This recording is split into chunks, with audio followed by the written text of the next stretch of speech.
Olá, amigos, bom dia. Estamos começando mais uma edição do programa TVI News aqui pela TVI canal 36.2, pela sua TV a cabo, TVC, para Itabuna e Ilhéus, ou você que nos assiste em qualquer parte desse planeta, você que é brasileiro e está nos acompanhando pelo nosso aplicativo TVI Play, pela internet tviplay.com.br ou pelas nossas redes sociais, Facebook, TVI Live, aí o endereço do Facebook, TVI Play Live. E você que nos assiste também pelo YouTube. No YouTube nós estamos lá com o canal TVI Oficial, ou você pode colocar também TVI News Brasil, e você vai assistir esse programa em qualquer lugar do mundo, tá certo? Acompanhe a gente também pelas redes sociais. Carol, bom dia. Carole, aliás, né? Carole, bom dia. Bom dia a todos que estão nos assistindo. No programa de hoje vamos conversar com um lutador de artes marciais que está aqui com a gente. Ele é grapiúna, itabunense, mas já morou, se especializou no exterior, e vai conversar com a gente, aí falar um pouco dessa luta, essa arte marcial que é muito bonita, que é o jiu-jitsu, não é isso? Muay Thai. O Muay Thai. Muay Thai.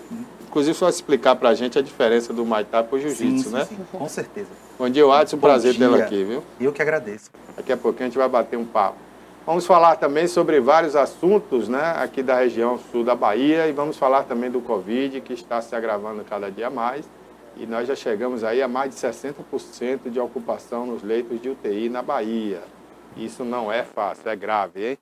Carole, vamos ter também outros assuntos aí, né? Isso mesmo, teremos também nossos correspondentes diretamente de Vitória da Conquista e Salvador, e também vamos começar iniciando falando da previsão do tempo, Itabuna, que começou aí com estava chovendo, mas agora o sol aí ele apareceu para dar as graças, porque foram vários dias aí seguidos com chuva, e a temperatura está em 26 graus, com máxima 27 e mínima em 19.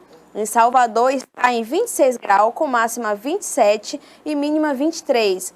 Em Ilhéus, nossa vizinha, 27 graus, com máxima 27 e mínima 21.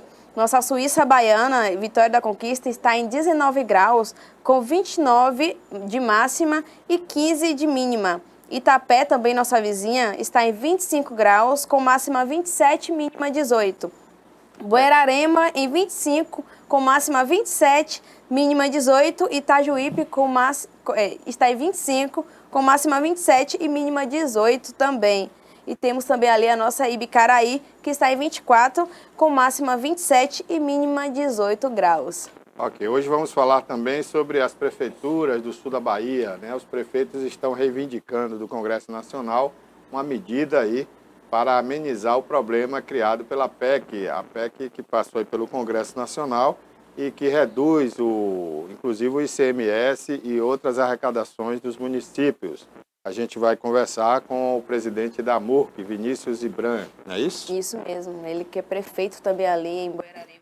Pois é, daqui a pouquinho tudo isso e muito mais a partir de agora no programa, que já começa mostrando para você, olha, o Jornal à Tarde, Vamos mostrar aqui, vou levantar aqui para mostrar para você, nosso aplicativo TVI Play, que você pode baixar no seu celular, você pode ver também na internet, tviplay.com.br, e aí vai aparecer lá para você, TVI, com o Jornal à Tarde.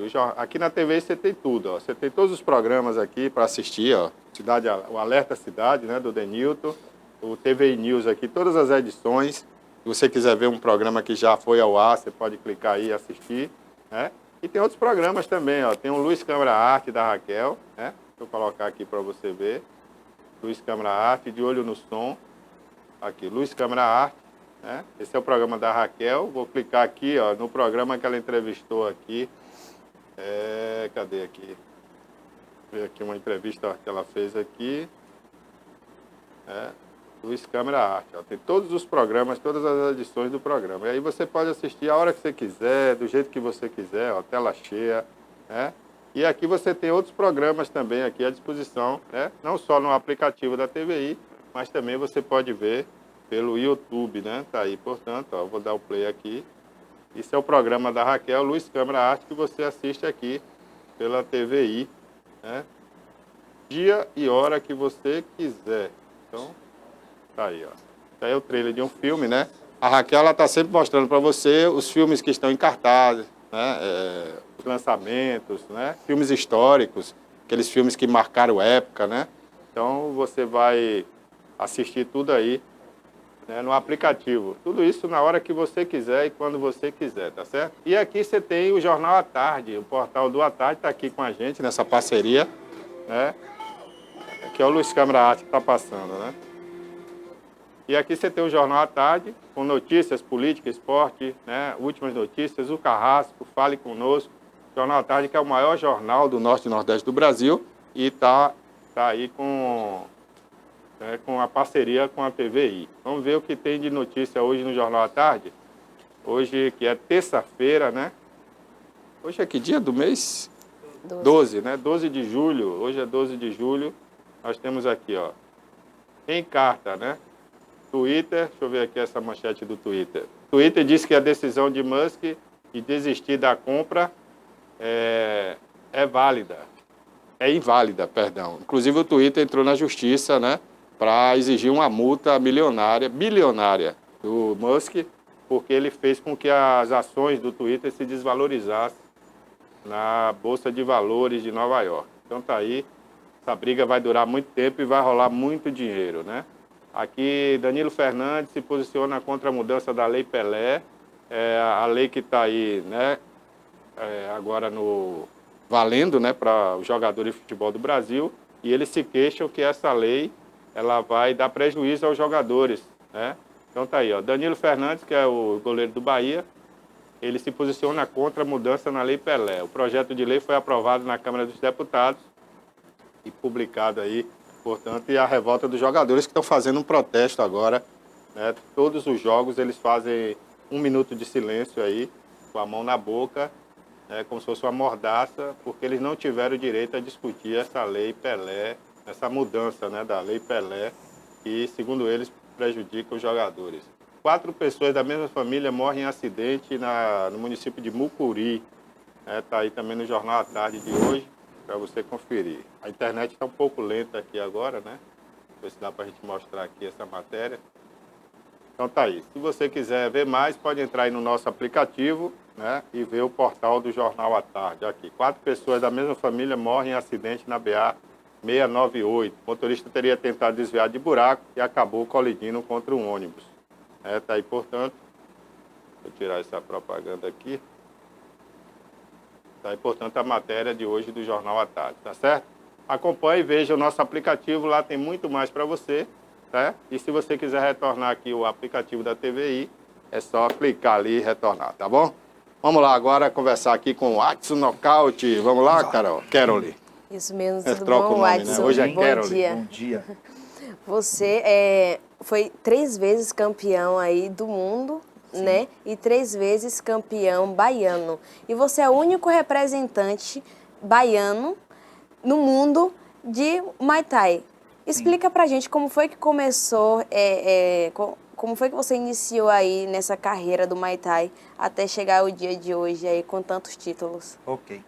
Bom dia, Itabuna, Bahia, Brasil, mundo. Eu sou o atleta Adson Nocaute, aqui de Itabuna, filho da cidade de Itajuípe, representante desse esporte Muay Thai no mundo. O que acontece, como costumo dizer, não foi fácil. Todo e qualquer esporte tem suas dificuldades, mas eu sou aquele filho da terra brasileiro que não desiste, que luta, que buscou seus sonhos. Não foi fácil, ainda não está sendo, né? A vida de lutador é uma vida muito dura. No início da minha carreira, eu buscava muito pelo sucesso, fama e reconhecimento. Uma vez que isso acontece, vem muitas cobranças. Muitas cobranças. É como eu costumo hoje dizer, não foi tão difícil chegar aos títulos, difícil é mantê-los. É isso aí. Você teve uma experiência na Tailândia, foi? Sim, eu fui àquele país 9 vezes, é o país criador do esporte Muay Thai. Fui para lá em 9 oportunidades, em 4 temporadas eu morei por lá e muito aprendi desse esporte Muay Thai. Dentro desse aprendizado, Adson, o que é que você destacaria? Eu estava falando há pouco aqui, né, sobre arte marcial, que eu acho bacana, né? Todos os esportes de arte marcial. E o Muay Thai, eu me lembro que há uns anos atrás, né, a gente só conhecia o boxe, né? Muay Thai, Jiu-Jitsu, essas brigas, essas lutas, aliás, a gente não conhecia. A gente conhecia o boxe, depois veio o Taekwondo, Sim. né? Eu não sei as diferenças, infelizmente eu não conheço muito profundo as regras, né? Ok. Eu sei que o Taekwondo foi lançado até através do cinema americano, um filme que, né, com aquele ator famoso, o Bruce, O Bruce Lee. Bruce Lee, né? E valia tudo, valia o chute, valia, né? Da cintura tinha para baixo já valia, sim. porque o boxe não podia. Então já era uma mistura de boxe, não é isso? Com Sim. outras Com lutas. outras modalidades. Qual a diferença daquele Taekwondo, daquela luta que surgiu primeiro ali, para hoje o Jiu-Jitsu, o Muay Thai? Qual a diferença básica entre essas modalidades? Ok. Cada arte marcial, ela prioriza uma área, né? No meu caso, lutador de Muay Thai, que é o boxe tailandês, diferencia do boxe tradicional, do popó, do maguila, Certo. porque nós acrescentamos ao jogo de luta cotovelo, joelho e chute. Né? O Muay Thai é especialista nessas áreas, o cotovelo e o joelho. O que diferencia de algumas outras modalidades, a exemplo do Taekwondo, Certo. que não é permitida a joelhada e a cotovelada. Já é uma diferença. já é uma diferença. O Jiu-Jitsu, por sua vez, é uma modalidade de luta de solo. Né? Põe para baixo e faz todo o trabalho no chão, luta agarrada. Certo. E o Muay Thai é uma luta em pé, ela não se permite lutar no chão. Então aquela Tá aí luta uma que o pessoal diferença fica no básica. chão Sim, travado isso é ali, jiu-jitsu. até o outro pedir menos, né? Isso. O Essa- Muay Thai é só em cima. Uma vez que mistura duas modalidades, exemplo, um lutador de MMA, o antigo vale tudo. É, isso que eu ia Para que falar ele agora. chegue a essa modalidade, ele precisa, no mínimo, ter conhecimento de duas ou mais modalidades. Por exemplo, toda luta começa em pé.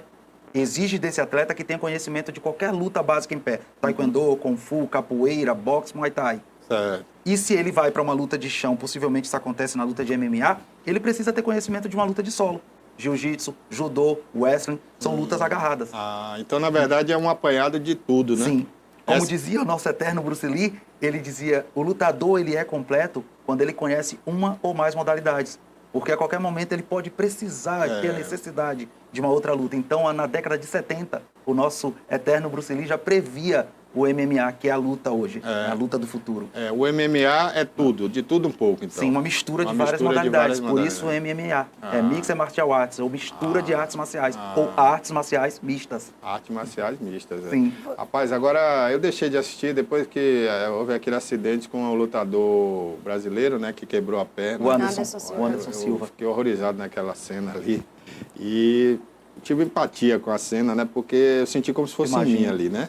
Imagine vocês são lutadores, né? Deve ter sentido na veia ali. É assustador, mas assim, Barbosa, acontece que quando o Anderson chutou, né, o adversário pôs o joelho em uma posição que favorecia o receptor, aquele que recebe o gol. E o Anderson acertou numa região muito forte, que é essa região do joelho. Então o osso, quando chocou com aquele outro osso naquela posição, aconteceu aquela fatalidade. Não acontece sempre, depende muito do momento. Anderson é um lutador de muitos anos de carreira. Com certeza a perna já vinha sofrendo muito. Então acontece em um determinado momento da luta, pode acontecer, não vai acontecer com todos, mas pode acontecer. É um né? corpo humano, é o choque de um corpo com o outro. É contato, Isso pode- né? isso Todo pode esporte acontecer. de contato, tudo Sim. pode acontecer, né? Sim. Até no futebol, às vezes o jogador quebra o supercílio, quebra a perna, quebra Acontece. o pé, né? E você já teve algum acidente na sua Há carreira? vários, foram muitos ao longo de toda a minha carreira com esse esporte Muay Thai. O Muay Thai é um esporte muito duro, é um esporte de contato. Como falei, permite o uso de cotovelos, que é muito letal, uma vez que toca o corpo humano, no rosto principalmente, Essa corta. cicatriz foi- Sim. Acontece bastante. Eu tive um afundamento no crânio, coisas assim. Coisas assim. né? Coisas assim que não Watson. assustam mais. São 27 dedicados a esse esporte. Sim, 27 anos ao esporte Muay Thai. Como que você encontrou? Você teve alguma referência? Alguém te levou até esse esporte? Ok. Desde a minha infância, sempre fui apaixonado por artes marciais, incentivado pelos meus irmãos mais velhos. Ainda com 4 anos, eles me colocavam para ver filmes do Bruce Lee. Que ali era na década de 80, o Kung Fu dominou o era mundo, Kung né? Fu. Veio pelas TVs, enfim. E eu assistia muito quando criança. Já na minha adolescência, eu iniciei com a capoeira e fui passando por várias modalidades, pois era um apaixonado por lutas. Eu sofria bullying na escola, né? Eu lembro que os valentões de plantão, eu tentava levar o pão para casa, tinha que dar uma volta no quarteirão inteiro. Então, tudo aquilo me fez despertar para aquela coisa da arte marcial, a segurança, a autoconfiança. Eu pegar o pãozinho e falar, eu vou passar aqui, pois eu sei como me defender, sabe? E a arte marcial me deu isso. Então, tive essa paixão ainda na infância e fui crescendo com isso. O Muay Thai foi assistindo desenho, um desenho animado de nome Street Fighter. Tinha um videogame. E vendo esse desenho, o Ryu e o Ken eram lutadores de karatê. E eles viajavam o mundo desafiando outras modalidades. e lutavam e venciam todas as outras. Em um determinado ponto do desenho, eles vão à Tailândia e encontram esse esporte Muay Thai. Eles não conseguiram vencer esse esporte. Quando eles não venceram esse esporte, me chamou a atenção, pois eu treinava várias modalidades na época. Aí, que esporte é esse? Despertou aquela curiosidade. Então, comecei a treinar Muay Thai e, em um determinado ponto da minha vida, a minha irmã, Karina, que hoje mora na Suíça, me deu de presente uma passagem para a Tailândia. Ela falou, abre teu e-mail, na época nem tinha celular, essas coisas, abre teu e-mail que tem lá um presente. Quando eu peguei aquele presente dela e vi que era uma viagem à Tailândia, país esse que eu me apaixonei, esporte esse que despertou muito a minha vida, então eu parti. Fui à Tailândia, conheci aquele país e morei lá a primeira vez por 9 meses. 9 meses e foi uma experiência incrível e esse esporte transformou a minha vida. Agora, você falou aí, né, lembrou a época do Kung Fu e do Karatê, né? Sim. A diferença básica para os outros esportes é que, salvo engano, a luta era de mão aberta, né? Só com os golpes de mão, né? Sim. E por que ficou em desuso o Karatê, o Kung Fu? A gente não ouve falar mais, né? Acontece, sabe, Barbosa, muitas vezes a influência de uma mídia, digo, por exemplo, o MMA, hoje está em destaque em todos os canais de TV. E é normal que hoje apareçam muitos campeões que praticam Muay Thai, tamanha letalidade, a força que esse esporte tem hoje. Então, uma vez que esse esporte se destaca, é difícil que o outro apareça com essa força. Muitas vezes ele vem com essa força, o karatê, o taekwondo, quando as Olimpíadas estão aí, o judô, aí esses esportes voltam a ser destacados. Quando essa coisa passa, eles ficam, digamos que no esquecimento. Porque o que está em destaque hoje é o Muay Thai, o Jiu-Jitsu, o wrestling, a luta livre, porque estão aí. Está na mídia, né? Muitas pessoas também acabam migrando, né? Já que talvez o esporte dessa pessoa não está tão em alta, não está tendo um retorno, porque assim, querendo ou não, nem só de paixão vive o homem, né? Sim, acontece. É verdade. Uma vez que um esporte está se destacando bastante, é normal que amantes de artes marciais, sonhadores assim que nem eu, e vários outros ficam vendo, olha aquela modalidade, está sendo muito falada. A gente viu isso muito no MMA, né? Quando ele começou a aparecer, muita gente do boxe, da capoeira, de outros esportes acabaram indo para lá justamente por essa visibilidade, por ter aí a oportunidade também de ser visto e também ganhar o seu dinheiro, né? O seu pão de cada dia. Uma vez que se destaca o atleta, a vida dele melhora. Com certeza. É simples assim. Aquela luta ali foi na Tailândia? Na Tailândia, na cidade de Koh Samui, é uma ilha, foi o Infusion. Esse é o maior evento do mundo, onde reúne os maiores atletas dessa modalidade Muay Thai. Os lutadores ficam isolados e presos em uma casa. Eles ficam convivendo ali, muita coisa acontece lá dentro, né? Os vencedores passam para as finais e aqueles que são derrotados nas lutas, que acontecem toda semana, voltam para casa. Esse aí é o estilo do... Muay Thai. Não, que você falou que... do reality show. Isso, é o reality, é o Infusion, é o maior reality do mundo. Eu consegui, agradeço muito a Deus a oportunidade de ter entrado nesse evento. 5 mil lutadores foram selecionados no mundo inteiro e se destacaram aqueles que tinham um currículo que chamava a atenção da organização do Infusion. Eu fiquei entre os 150 mais votados. E uma vez que isso foi feito, o evento não achava justo colocar esse ou aquele e eliminar os demais, né? Porque todos esses eram grandes lutadores.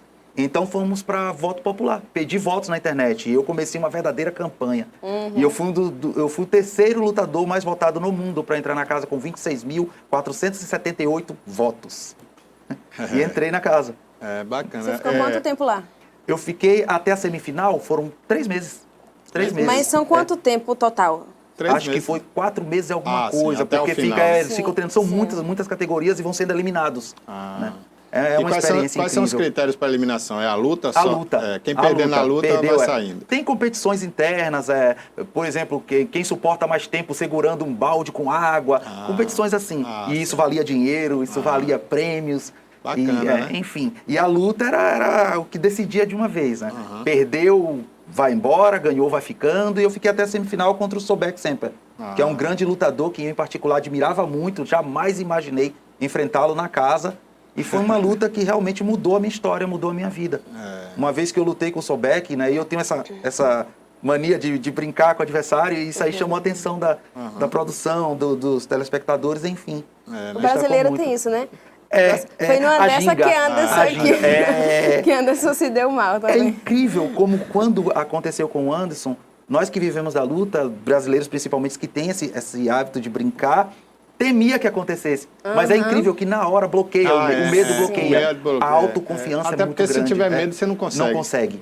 Agora, Perdão. não, é porque eu estou observando ali, Watson, no boxe, né, que não pode ter golpe baixo, né, abaixo da cintura, as pessoas trabalham mais as pernas. E aí que pode ter o golpe, eu não sinto você se esquivando desse possível golpe, né?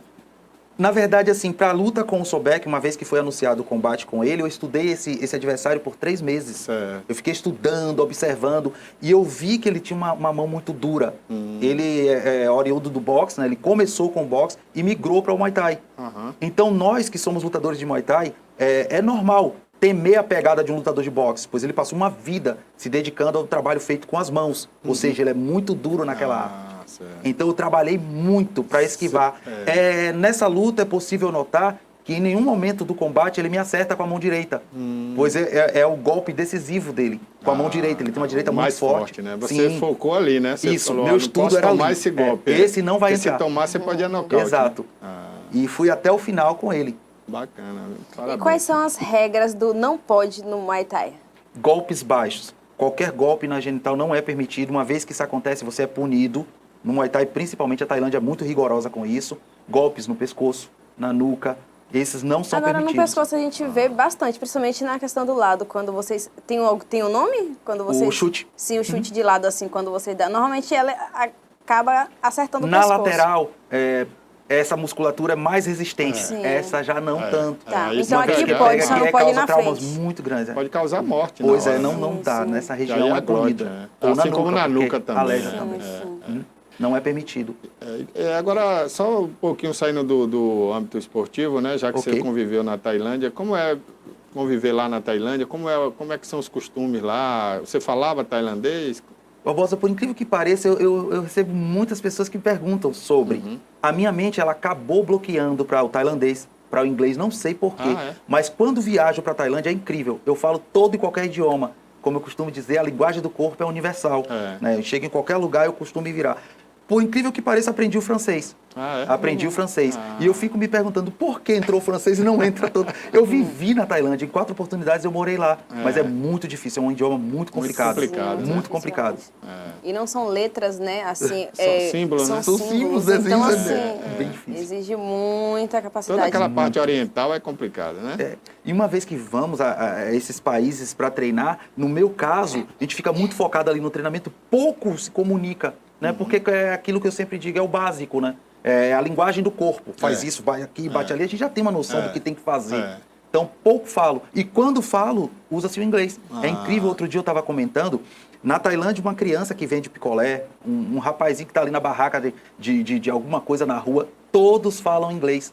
É uma preocupação que o país tem para receber os turistas. Isso. Que imagine, se todo mundo que fosse falar, tivesse falado tailandês, ninguém ia, né? Ninguém, é bem difícil. E lá é um bem país complicado. também turístico, então assim, tem muita coisa bonita para se ver. Inclusive é um país barato de se viajar. Muito. Então assim, eles recebem muito turista. Então como é que você vai conseguir fazer a moeda, né? Rodar realmente ali de maneira bastante eficaz se você não sabe a língua de quem... no mínimo a língua universal, né? Que é o inglês. Ali você está com 3 cintos, né? São 3 cinturões. O verde é o do WBC, né, que é a maior organização de Muay Thai do mundo. O da esquerda, pendurado no meu braço branco, foi um campeonato de kickboxing, do qual eu também participei o mundial. E o de baixo, que está na cintura, foi um dos mais importantes eventos que eu disputei também do kickboxing. Então são 2 títulos de kickboxing e 1 título de Muay Thai. O Adson, você comentou comigo, né, em uma conversa em off, que você está, infelizmente, se aposentando. Sim, chegou o momento. Chegou. Explica pra gente como é que está sendo aí a preparação e como é que vai acontecer. Tá. É duro pra mim, né? Tamanha a vida que eu dediquei a esse esporte.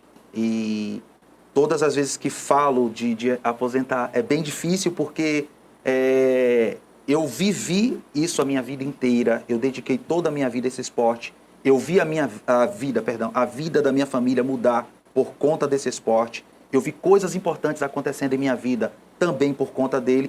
E sei que tudo isso é devido ao sucesso que eu fiz nos ringues do mundo. Uma vez que anuncia, vou parar, não vou mais competir, é difícil para um lutador. Eu acredito que em qualquer esporte, qualquer modalidade é complicado. É complicado. E quero deixar claro a todas as pessoas que seguem meu trabalho no mundo, não estou parando por vontade própria. Estou parando por uma dificuldade que acredito que pode acontecer com qualquer um, por motivo de doença eu devo parar. Em uma conversa com a minha família, foi decidido que eu merecia esse momento. Eu merecia essa despedida. Foram quantos anos no São esporte? 27 anos da minha 27 vida dedicados ao anos, Muay Thai. Então é uma boa temporada. É um ciclo, né? É. E vem cá, qual é o seu projeto daqui por diante? Você vai ser técnico? Você já tem uma academia, né? Sim, sim. Vai continuar com isso aí? Sim, a minha vida, ao finalizar os combates no ringue, vai ser viver para revelar outros atletas. Como eu costumava dizer desde o início, uma vez que eu viajo a vários lugares do mundo, eu vou abrindo portas. Com isso eu conheço empresários, contatos, lutadores, eventos.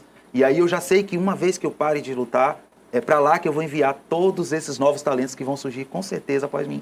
Barbosa, falei no início, com a Caroline, quando cheguei, sobre você.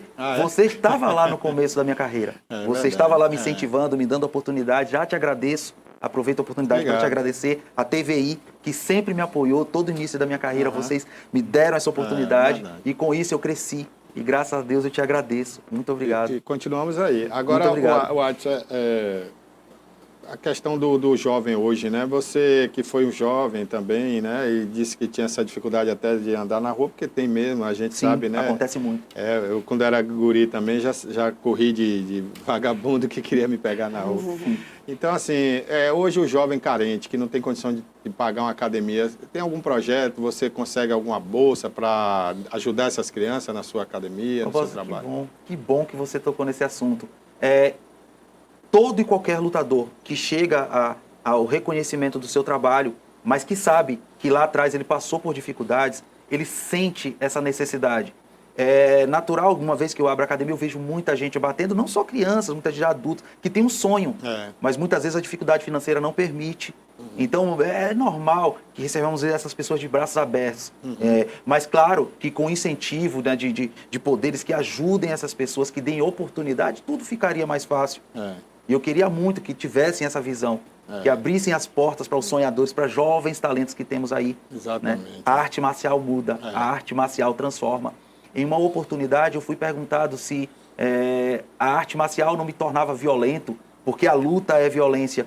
E com muito carinho e cuidado, eu falei, não é violento. Porque violento é o pai que chega bêbado em casa e espanca o seu filho, a sua família. Violento é alguém que saca uma arma e tira a vida de um outro por conta de um aparelho de celular.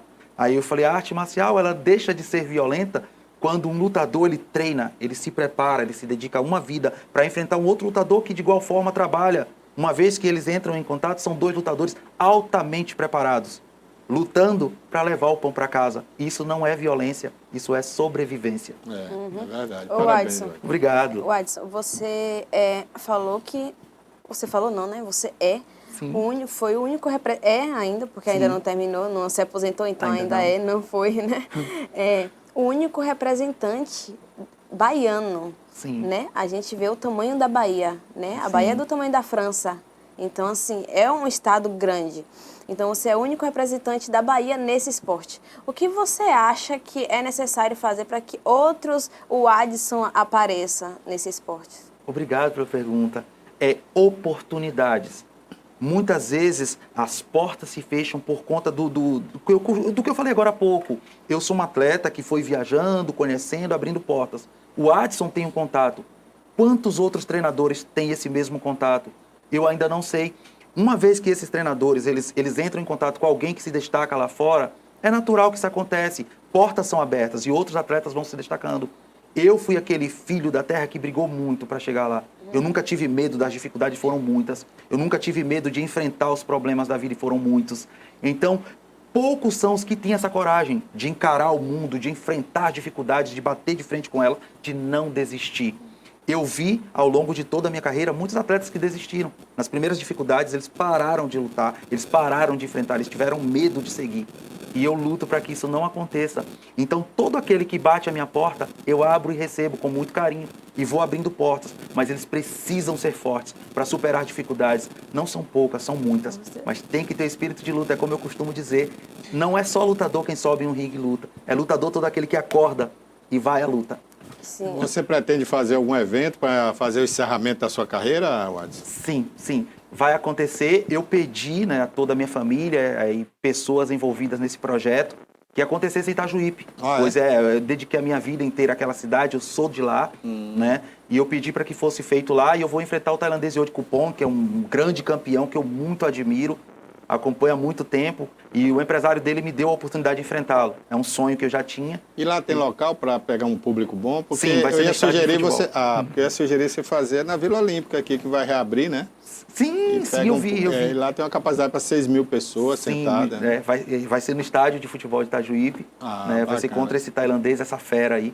Vai ser um E grande aí, evento. Vamos lá acompanhar. Vai ser quando? Já tem mais? Já dia 23 de março de 2023. O ano que vem. Precisamos desse tempo por conta da minha preparação, por conta das dificuldades que vem patrocínio, enfrentando, né, que tem que tudo ter. isso. Tem toda uma organização, toda uma estrutura, enfim. O Adson, em Itajuípe a gente tem o Marconi, né? Que veio, meu amigo. que veio do futebol e acabou entrando aí na política, né? Sim. Ele recentemente acabou saindo, né, como prefeito para se candidatar a deputado. E você tem alguma pretensão de entrar também na política, visando que, quando a gente pensa na problemática que o Brasil é para os atletas, né? Eu falo em todos os âmbitos, Sim. mas o esporte o futebol de campo, ele ainda é um pouquinho mais visto e um pouco mais patrocinado, e os outros esportes, eles acabam sendo esquecidos, e você até citou aí do quão importante foi o esporte na sua vida, né? Sim. De moldar o seu caráter, de fazer você realmente entender como é que funciona a sociedade e qual quadrado você tem que estar aí, né? Obedecendo as leis, as regras e as pessoas. Então, assim, a gente pensando nesse quesito de que o Brasil, ele não dá suporte à arte, ele não dá suporte o esporte como um todo. Você pretende ser uma voz lá na política para que esse cenário brasileiro a gente consiga mudar em alguma coisa? Uau! Vamos lá. Aproveitando a oportunidade, mando um abraço para Marconi, que é meu amigo pessoal, pessoa que eu amo muito, grande amigo. A política me assusta. Não me assusta por enfrentar os problemas que toda e qualquer pessoa tem. Me assusta porque a cobrança é muito grande. Eu vejo o quanto que os políticos são cobrados, o quanto eles têm que trabalhar, o quanto eles têm que fazer isso, é assustador. Não me sinto preparado ainda, né? Mas queria sim, quem sabe, no futuro. Queria ser voz, queria ter esse poder, quero continuar influenciando com o esporte, de momento. No futuro, quem sabe? Mas ainda tenho medo. Da política eu tenho medo. Eu tenho medo, pois vejo amigos que são da política, o quanto eles trabalham, o quanto eles ralam. E às vezes assim, você político, às vezes você entra com uma boa intenção, você tem vontade, mas o sistema não permite que você faça alguma coisa, né? Sim. Principalmente no primeiro mandato, é difícil. E aí, se você não faz no primeiro mandato, as pessoas que votaram em você e depositaram a confiança já perde. Fala, eu votei, ele não fez, ele não aconteceu, né? Principalmente o legislativo. O executivo não, o executivo só depende de você, né? Sim. Então é diferente. O prefeito eleito, ele só não faz a obra se ele não quiser, ele só não melhora a vida das pessoas se ele não quiser. Mas o legislativo é diferente, porque você sozinho não legisla. Você depende de toda a Câmara, né? Para votar um projeto, para aprovar um projeto. E aí depende muito, né? Aí a articulação entra em jogo, entra a corrupção, entra muita coisa. E às vezes o político chega lá bem intencionado, mas sozinho ele não vai para lugar nenhum. Problemas, né? Então isso acontece muito. Eu já vi muita decepção de pessoas decentes na política por não poder melhorar a vida das pessoas através da política, né? Hoje nós tivemos um exemplo no esporte bom, que foi Romário. Mas por que Romário conseguiu? Porque Romário, além de ser famoso, né, respeitado por muitos políticos, que ele foi um jogador campeão do mundo, conhecidíssimo, ele conseguiu emplacar lá uma lei que beneficia pessoas deficientes, né? Que ele tem um filho também. E foi uma vitória dele nesse cenário. Mas, tirando isso, também não conseguiu muita coisa até agora como senador. Então, é assim, a política é desse jeito, né? Infelizmente. Realmente mexe, sabe? Mexe muito com a gente, porque, principalmente eu que sou do esporte, vejo as dificuldades, vejo todos os problemas que os atletas passam, principalmente os que estão iniciando. E sentimos essa necessidade de ter poder, de ter voz, né? De poder fazer algo. Né? Enfim. Agora, esse medo de responsabilidade é bom para quem entra na política. Quem entra muito confiante sempre... Eu não vou colocar sempre porque toda regra tem sua exceção, né? Mas quem entra muito confiante assim na política, sem pensar nesses medos que realmente tem que ter, né, com essa responsabilidade de que eu tô lá para fazer pro povo e não tô lá porque é meu, porque eu vou tomar posse daquele ambiente. Então esse medo de responsabilidade é muito bacana. Eu espero que você seja aí, quem sabe, um futuro nome aí para política, Que porque pressão. o esporte brasileiro ele Que necessita muito responsabilidade. de vozes. Obrigado. Obrigado. Quero ser essa voz. Ô, Adson, Sim. qual a avaliação que você faz hoje do esporte aqui na cidade de Itabuna, na região sul da Bahia, né? Não só nessas modalidades, mas de modo geral? Na sua opinião, como é que está o nosso esporte? Vamos lá. Tenho visto mudanças. Tenho visto. Se me permite falar, Marconi, né, que fez um excelente trabalho, eu vi com o esporte. Eu pude viver para ver o esporte tendo voz, tendo oportunidades. Vi também hoje Léo da Capoeira, um professor de capoeira que hoje administra. O prefeito hoje, de Itajuípe hoje. Tenho visto o trabalho também que está sendo feito com o esporte. Eu, enquanto atleta, não tenho do que reclamar. Em todas as administrações em Itabuna passadas, eu tive o apoio da prefeitura, de governantes, vereadores, enfim. Todos os responsáveis sempre me apoiaram, não tenho do que reclamar. Fui um atleta feliz, recebi todo o carinho e incentivo, mas isso é fato, tem que ser falado. Eu fui um atleta que teve oportunidade, mas quantos outros não tiveram? Quantos outros sofreram e sofrem a falta de incentivo, de apoio? Então é importante que os poderes, né, que hoje vejo aí essa mudança que o esporte está tendo. O esporte está sendo assistido, o esporte está tendo oportunidades, coisas que eu não via antes com outros atletas e outras modalidades que não fossem o futebol. Eu fui um felizardo, né, por ter conseguido, graças a você. Você sabe que é um desses que me deu oportunidade e minha voz foi ouvida. E muitos outros atletas não tiveram essa oportunidade e com isso sofreram. E assim, hoje eu parabenizo, né, a Prefeitura de Itabuna, a Prefeitura de Itajuípe, Guararema, o Ibram, manda um abraço, vai estar aqui, né? Fantástico, semana incrível. Tá aqui hoje, manda um abraço para essa fera aí. Tá aí já. Já tá aí? Aí, manda um abraço para essa fera, que eu admiro muito também. Então eu tô vendo o esporte tendo voz, o esporte sendo ouvido, o esporte tendo oportunidades. E eu só tenho que parabenizar a todos que fazem o esporte acontecer. Que Ok. bacana. Eu quero Qual foi- aproveitar... Sim, diga. Eu estou muito curiosa para saber qual foi sua luta mais dura e qual foi aquela luta que não sai assim da sua cabeça, tá? Provavelmente eu acredito que é uma vitória, né? Mas uma que você vai ser a sempre que você vai dizer. Tá, obrigado pela pergunta. A luta mais dura foi contra o Sant Sakda, na Tailândia, em 2009. Em um combate com ele, eu recebi uma cotovelada muito dura, que me deixou 15 dias desligado, em coma. Foi duro, foi difícil. Depois disso, eu passei 2 meses, eu não enxergava direito, eu não conseguia caminhar e me assustou. Todas as pessoas envolvidas, família, médicos, enfim, não vai mais continuar, não vai mais seguir. E o lutador falou mais forte. Eu voltei a fazer o que amo, voltei a enfrentar essa vida e essa foi a luta mais dura da minha vida.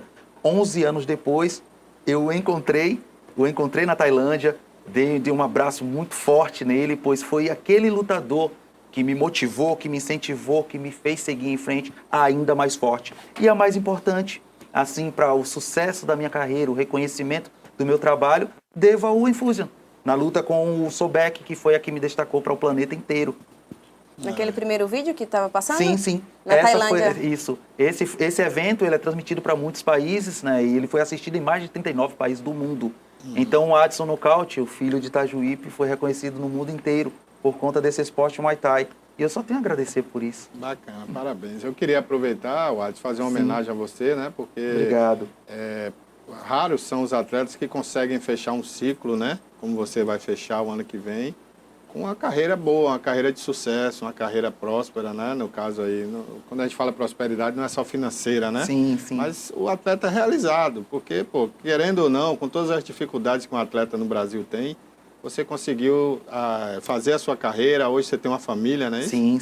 E teve a oportunidade de participar de um evento como esse, como você disse aí, transmitido para vários países do mundo. Sim. Então, não é pouca coisa não. Parabéns a você, Eu né? agradeço. Porque representou bem o sul da Bahia.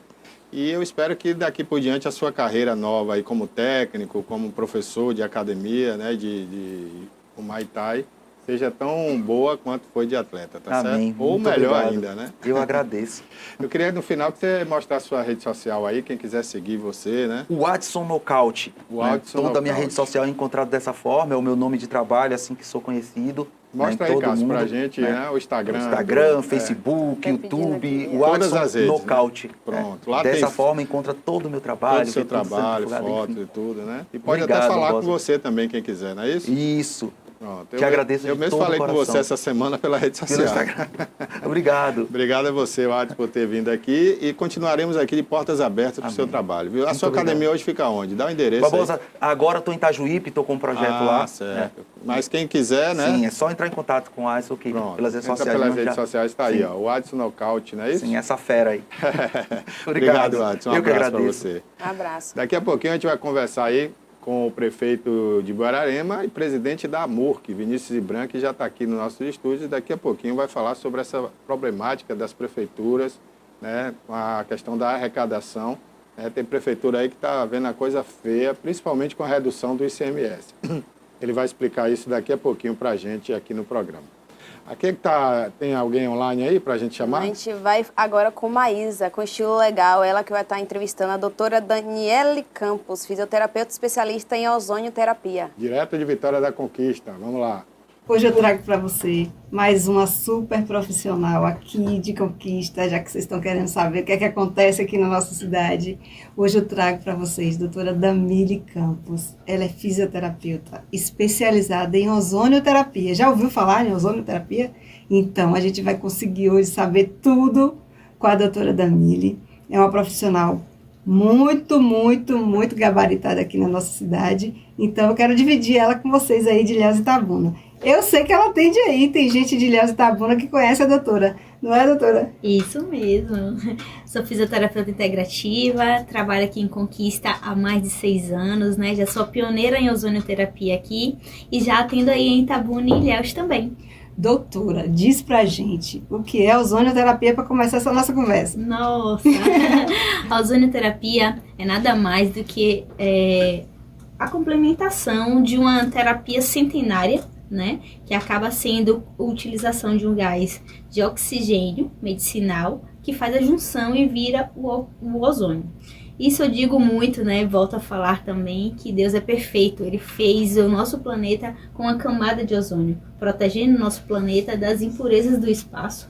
E o nosso corpo já tem essa absorção do ozônio, porém, a gente com a nossa especialização, as nossas tecnologias que hoje já temos, a gente acaba aplicando e aumentando ainda mais essa dose de ozônio no nosso organismo, melhorando o nosso condicionamento, aumentando nossa célula de defesa e melhorando todas as inflamações do nosso corpo. Como a gente acabou de sair de uma pandemia, a gente não pode deixar de falar nela.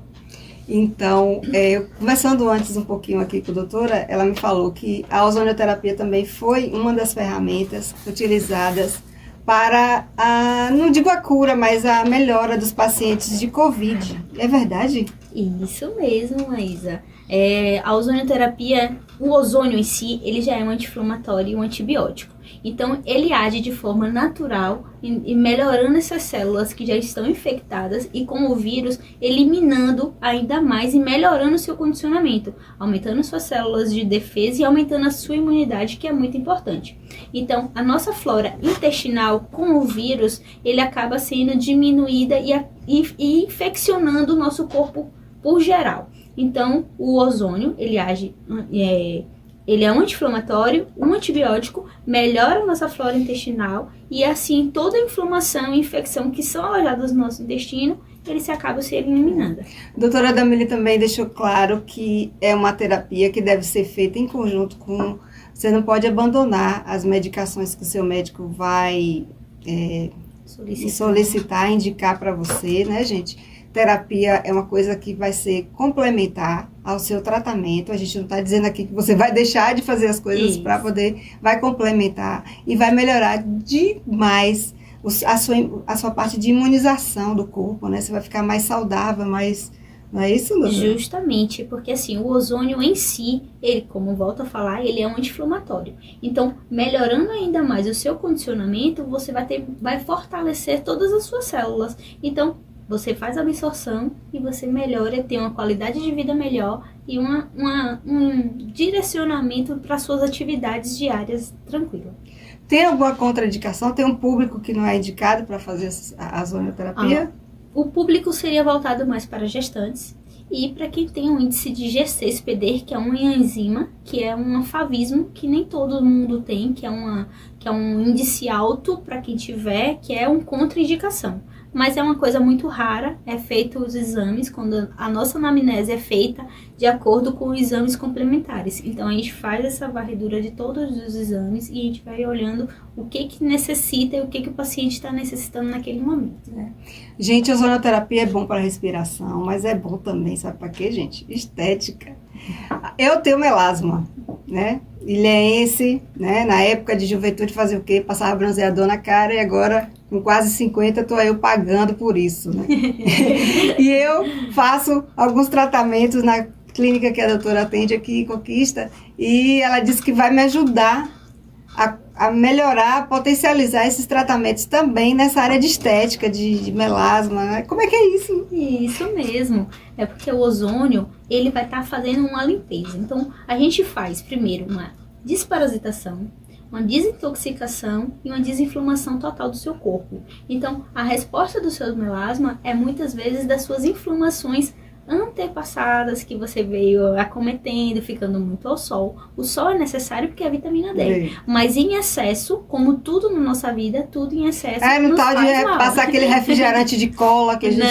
Não. Eu passava bronzeador na cara, era louca, era maluca. Então, aí o que acontece? O ozônio, ele vai potencializar o que você já tem feito na parte de estética e vai melhorar ainda mais essa parte do que você já fez no passado de ruim para sua pele. Então, a gente pode estar rejuvenescendo, melhorando, tanto que o colágeno mesmo, se a gente não ativar ele diminui. Então, o ozônio, ele ativa todas essas células que tem no nosso organismo. A gente não está dizendo aqui que o melasma vai ter cura, viu, gente? Que a gente já sabe que é científico, isso não tem cura, mas ele ameniza, fica mais clarinho e aí não vai dar tanto trabalho para sua maquiadora, né? A minha maquiadora, ela fala assim, mas você não está estressada essa semana, seu melasma está mais claro. Lívia sempre fala isso, ela disse, deixa eu ver como está esse melasma hoje. Porque justamente é isso, é muito emocional, né? Então, quanto a gente, nós mulheres, por termos o nosso lado hormonal, nós damos muita resposta referente às nossas emoções. Quando estamos felizes, nossa pele fica linda. Boa mesmo. Não é conversa, né? Esse negócio não, é verdade. É verdade mesmo. Então, o nosso emocional responde muito ao que nós somos. Como tem também o que comemos, é o que representamos. Então, nada melhor do que também tirar as alimentações inflamatórias do nosso corpo para a sua pele voltar ao normal. A ozonoterapia, gente, é tão indicada para tantas coisas que senão a gente ia ficar aqui horas conversando com a doutora Damile. São 200 e tantos 285 patologias que podem estar sendo tratadas, ajudando de uma forma complementar, melhorando ainda mais o condicionamento de cada paciente e saber assim, porque um paciente é diferente do outro, então a gente trabalha de uma forma de protocolos diferentes. Com você, a gente pode estar trabalhando de uma forma, como com outro paciente de uma outra forma. Então, cada paciente é diferente do outro. E o que a gente pede muito é comprometimento aos tratamentos. Então, não importa que seja só apenas com a ozonoterapia, seja qualquer tratamento. Então, nada melhor do que você se comprometer para que você melhore sua saúde e você fique bem. Falar que vai fazer de acordo com o comprometimento é a melhor coisa que existe, né? Porque só quem ganha é o paciente, não é isso? Justamente, porque nem todo mundo quer milagre. Quero ficar linda e maravilhosa sem se comprometer a eliminar o que realmente na verdade, tem a gente queria, né? Um milagre, né? Não vai rolar, então é melhor a gente se comprometer. Com certeza, porque principal para qualquer tratamento tem que se eliminar os alimentos inflamatórios do corpo, né? Que é glúten, lactose e o açúcar. Esses alimentos são os alimentos inflamatórios que podem prejudicar a gente em qualquer área, e principalmente na área de estética. Então, para você ter um bom resultado no que você está fazendo, você tem que eliminar eles. Tá vendo só? É só ajudar a doutora, que a doutora vai ajudar a gente. Justamente. A ozonoterapia é tão incrível, gente, que ajuda até pacientes com AIDS, né, doutora? Justamente, não só com AIDS, como com câncer também. A gente não abandona os tratamentos complementares, que é com coquetel e que é com a quimioterapia. Porém, o ozônio, ele age de forma um anti-inflamatório e potencializando ainda mais esses tratamentos. Então, eu vou potencializar o organismo, aumentar as células de defesa, melhorar o condicionamento, levar oxigenação sanguínea na corrente sanguínea, melhorando ainda mais esse fluxo sanguíneo do paciente para aumentar as células, e aí ele vai ter uma boa resposta, diminuindo a quantidade de sessões. Isso não quer dizer que isso é para todos os pacientes, não. Isso é de paciente para paciente. Claro, então, cada um tem uma resposta, né? Não tem o médico ou quem estiver tratando vai estar passando exemplo de 10 sessões. Porém, com a ozonioterapia, você vai estar potencializando ainda mais essa quimio e esses coquetéis, e aí você vai estar diminuindo as sessões de 10 passa para 6 ou 5, dependendo do organismo e do comprometimento que cada paciente tiver. E que momento também da doença, né? Se tiver muito avançado. Isso, e também não é naqueles casos já em terminais. Né? Então, mas a gente, principalmente os que são já para prevenção, ou aquelas que não acabaram de descobrir. Então, a gente tem bons resultados. É tanto que hoje temos muitos pacientes que estão em tratamento e que vêem a resposta muito boa. Porque as sequelas desses tratamentos são muito grandes. Que são a perca de pelo, a diminuição da libido, a diminuição e a fraqueza do sistema imunológico. E tudo isso, o que o ozônio faz? Potencializa tudo isso para você conseguir fazer com que esses tratamentos sejam absorvidos no seu corpo e com resposta mais rápida. Olha, gente, realmente a ozonoterapia tem que ser mais divulgada e conhecida por todos. Você, Edileuza de Itabuna, aproveitem, porque a doutora Damília atende aí também, conheça de perto essa terapia. Se você não é tratada ainda pela doutora, siga o Instagram dela, doutora Damília, o nome é doutora Damília Campos. Tá certo? Você vai achar facinho e aí você vai achar onde é que você vai conseguir encontrar a doutora para explicar melhor, e lógico que todo tratamento tem que ser individualizado, né? Aqui a gente está fazendo um apanhado sobre a terapia, porque eu achei muito interessante trazer para mostrar para vocês, porque eu conheci essa terapia essa semana e realmente fiquei encantada com os benefícios que ela vai trazer. Então, muito obrigada, doutora. Obrigada a você, Maísa. E um beijo para vocês aí. Aqui a gente já tá curtindo o friozinho, viu, gente? Ó, o negócio já tá frio. Amanhã 10 graus aqui em Conquista. Beijo. Maravilha, né? Que inverno gostoso. Aqui a gente sente, mas aqui não está na dúvida, né? Se é o ar-condicionado ou lá fora. Ó, um abraço aí para vocês, né? E obrigado aí pela participação direto do estúdio aí da nossa Mega Rádio aí. Um abraço a todos da Mega Rádio aí em Vitória da Conquista. Um abraço. Bom, vamos conversar agora com o presidente da MURC e prefeito da cidade de Buerarema, cidade que cresce a cada ano, né? Uma grata satisfação para a gente. E hoje tem muita gente que mora em Buerarema, trabalha aqui em Itabuna e vice-versa.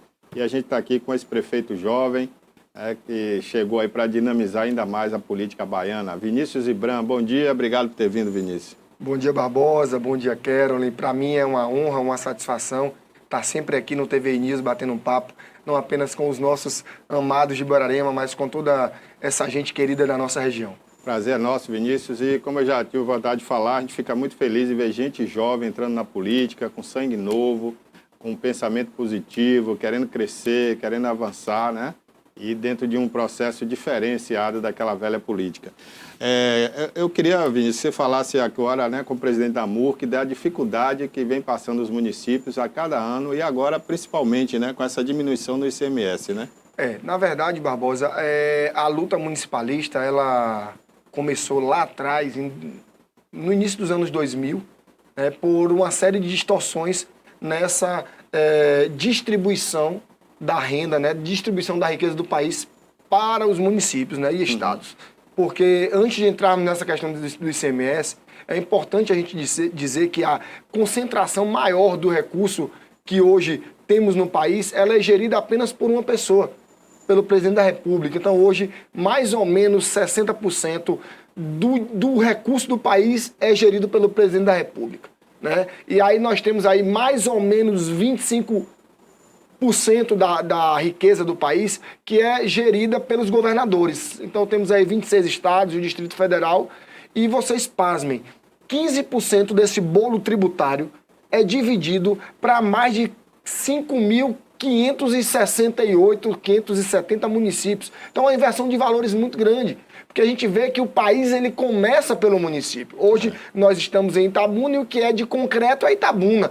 Pisamos no chão de Itabuna. Né? A Bahia é um ente federativo abstrato e a União é uma nação que não deixa de ser abstrata. Né? E aí o que é que acontece? Nós tivemos agora em Brasília, nos dias 4 e 5, o último manifesto dos prefeitos e prefeitas do país. Né? Por quê? Porque tem sido aprovado no Congresso Nacional uma série de matérias que impactam diretamente no município. E a última agora foi a redução do ICMS. Foi uma matéria importantíssima. Eu também louvo a aprovação dessa matéria. Né? Inclusive, o relator foi o deputado federal que tem vínculo com o Borborema, Elmar Nascimento. Né? Muito bom baixar o preço dos combustíveis. Só que isso impacta diretamente na arrecadação do município. Pra vocês terem uma ideia, eu vou falar como o Borborema. Borborema hoje perde uma previsão até o final do ano de perder 661 mil de arrecadação no ICMS geral e mais 60 e poucos mil do ICMS do diesel, né? Quase aí 700 e poucos mil que poderiam ser revertidos em políticas públicas. Então, quando há essa matéria que é disponibilizada à apreciação do Congresso pelo Presidente da República, eu entendo que deveria impactar tão somente na União, que é o ente mais rico da federação. Né? Mas, diante de tantas pautas que têm sido aprovadas lá, piso do magistério, agora piso do AX, dos agentes comunitários de saúde, piso dos enfermeiros, e a gente não vê uma matéria que é tão importante para nós ser discutida e aprovada no Congresso, que é a PEC 122, que assim que vocês quiserem a gente começa a tratar um pouquinho dela. Eu queria até abordar aqui, eu não sei se é a mesma aqui, mas é aquela que dá poderes de volta aos municípios, né? Essa arrecadação vem para os municípios para daí ir para a União, seria o contrário, né? Porque o próprio presidente defendia isso, né? Aí, no caso, é a mudança do Pacto Federativo. O presidente Bolsonaro, que é justamente o que eu falei, esse Pacto Federativo em que distribui o bolo tributário entre os entes federados, né? Então, assim, o presidente se elegeu também com uma pauta forte da mudança do Pacto Federativo, né? Hoje é nítido que os municípios estão arrecadando mais do que antes. Afinal de contas, o país tem tido um superávit no PIB, né? Que há muito tempo não tinha, agora tem tido. Entretanto, o Pacto Federativo não mudou. E foi uma promessa de governo do presidente Bolsonaro. O que é essa mudança do Pacto Federativo? Justamente inverter esse valor, já que tudo começa no município, os prefeitos e prefeitas, né, junto com o Poder Legislativo, é claro, teriam mais autonomia de gestão. Não ficariam tão dependentes das emendas parlamentares, dos recursos encaminhados pelos governadores e muito menos de políticas públicas federais para poder mudar a vida dos seus munícipes. A gente teria independência financeira e, inclusive, eu defendo que deveria ter um agravamento na punição na lei de improbidade administrativa. Né? Porque se você tem mais autonomia e você tem como cumprir as leis, automaticamente não tem por que a lei que te fiscaliza abrandar. Ela poderia muito bem ser muito mais rígida. Entretanto, a gente vê uma série de legislação que imputam aos municípios uma série de obrigações e que, na prática, são deliberadamente incumpríveis mesmo. Incumpríveis, é a palavra. E a PL 122, então eu confundi o Pacto Federativo com essa PL, né? A PEC 122, né? O projeto de emenda à Constituição 122, ele versa uma coisa que acabaria com muitas distorções, né? Pelo menos, enquanto não se muda o Pacto Federativo, vamos aprovar a PEC 122, que diz que nem o presidente da República e nem o Congresso Nacional, seja o Senado ou os deputados, né, ou a Câmara Federal, poderão aprovar leis que onerem os municípios sem dizer de onde vai sair o dinheiro. Como é isso, Vinícius? Aprovou o piso do enfermeiro. Muito justo, muito bacana. Agora eles vão ter que indicar de onde vem o dinheiro. De onde vai vir o dinheiro para custear esse aumento. Não é apenas em ano eleitoral imputar aos prefeitos e prefeitas uma responsabilidade que muita gente não sabe que não tem como se cumprir. Entendeu? Então é uma matéria de extrema urgência, precisa ser votada, precisa ser apreciada, até porque precisa acabar com essa insegurança jurídica aos municípios que estão aqui na ponta, tentando fazer malabarismo de gestão para poder as coisas continuarem funcionando nos municípios. É verdade. E, inclusive, vira uma demagogia política, né? Vamos dar aumento aí a todas as categorias, sim, mas como vai pagar, né? Porque Exatamente. quem paga são os municípios, né? A união existe apenas, como você falou, né? Subjetivamente tem um presidente lá que teoricamente manda no Brasil, né? Sim, teoricamente, sim, né? sim. Que depende também do Do Congresso, Congresso. e hoje até do Supremo. Isso, Até o Supremo está interferido mandando. muito. Então, o município é que vive o dia a dia, é quem paga, é quem trabalha, é quem cuida das pessoas. Então, realmente, eu acho que essa inversão aí, que já houve um tempo, né, do Pacto Federativo, que o dinheiro era dos municípios, né? Exatamente. E o município repassava para o Estado e repassava para a União. Isso. Assim como, por exemplo, o sul da Bahia bancou o Estado da Bahia inteiro Durante muito tempo. né? Com a questão do ICMS do ICMS cacau, né? do cacau. Então, o cacau manteve esse estado durante muito tempo. E o cacau, na Bahia, o berço do cacau é nossa região sul. A região sul da Bahia. Né? E hoje nossa região sul tem definhado ao longo dos anos e não tem tido uma compensação por durante muitas anos, décadas ter mantido a Bahia, a Bahia. Mais de 60% da Bahia durante muitos anos. E até a CEPLAC está acabando, né? Deixaram acabar a CEPLAC, né? E hoje já se fala até em cacau em São Paulo, em outros estados. Aqui também Barreira, né? Já está plantando cacau aqui na Bahia. Então, assim, o cacau tem crescido, está crescendo, uma nova visão também dos produtores, né? Isso. E, infelizmente, o governo federal não está dando o apoio devido a essa cultura, né, Vinícius? Perfeitamente. A gente tem aí agora um festival do chocolate. A gente quer parabenizar aí Marcos Lessa por essa brilhante iniciativa. Exatamente. Junto com os municípios aqui da região, né? A MURC Inclusive, também. vai ter a Feira dos Municípios dentro da chocolate, né? Pela primeira vez, aí teremos a oportunidade de apresentar as riquezas, as peculiaridades, as identidades dos nossos municípios cultura, aí, né, dos a municípios. cultura dos nossos municípios, nessa feira dos municípios que acontecerá dentro do Festival de Chocolate. Então a gente agradece essa inserção, essa abertura, essa oportunidade de estar levando aí para a Bahia, para a região e para o mundo as nossas identidades, o que nos identifica e nos caracteriza. Bom, nós tivemos a semana passada, né, um movimento lá em Brasília de alguns prefeitos, né? Muitos prefeitos foram lá.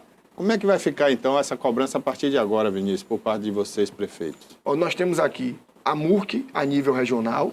A UPB, né? Aí temos a UPB, a nível estadual, e a CNM, a nível federal. E então a gente tem tido um diálogo muito estreito, muito próximo, no sentido de puxar algumas discussões. Inclusive, algumas discussões têm nascido da Bahia, né? Como, por exemplo, a redução da alíquota do INSS.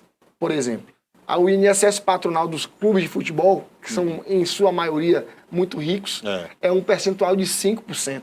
Para os municípios, o percentual dessa alíquota previdenciária é 22,5%.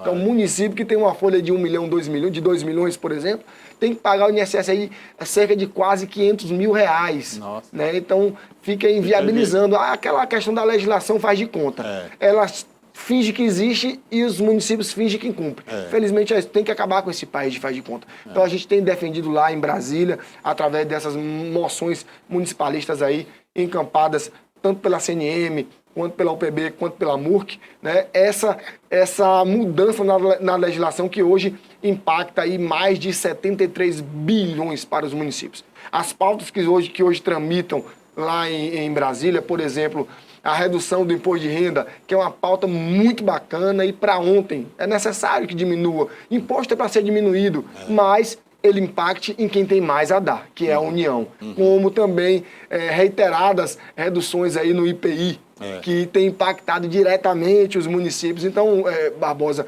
a gente percebe que nós precisamos continuar unidos enquanto entidades para que essas pautas passem o quanto antes. Então, brigamos lá agora e já vai ser pautada a questão da PEC 14 de 2022, que versa sobre a redução da alíquota do INSS para 10%, né, já que o E-Social começa a viger, já estamos na segunda etapa do E-Social e a última etapa do E-Social é em novembro. Então, não tem jeito. O município que não pagar o INSS patronal terá deduzido do FPM do mês seguinte. Então, muitos municípios ficarão inviabilizados se no mês seguinte, ao pagamento da folha, for descontado em 22,5% de recurso. Então, certamente vai ter atraso de folha de pagamento, que é o que a gente não quer. Vai ter diminuição dos serviços públicos, que é também o que a gente não quer. Então, eu acho que precisa parar, ter uma discussão ampla do Brasil que queremos para o futuro e acabar com muitas legislações faz de conta, dividir o bolo tributário de maneira igualitária, de maneira equânime,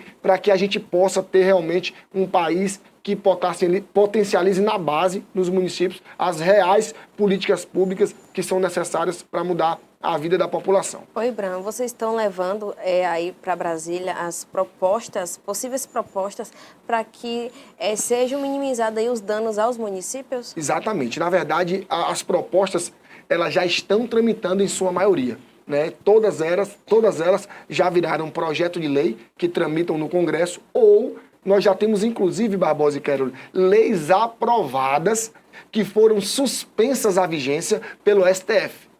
Digo aqui a vocês uma importantíssima, né? Que é a lei que redistribui o ISS, que é o Imposto sobre Serviço, né? Que a lei diz que todo ISS é gerado no município, tem que ficar no município, certo? Mas nós temos, por exemplo, aqui o ISS dos cartões de crédito.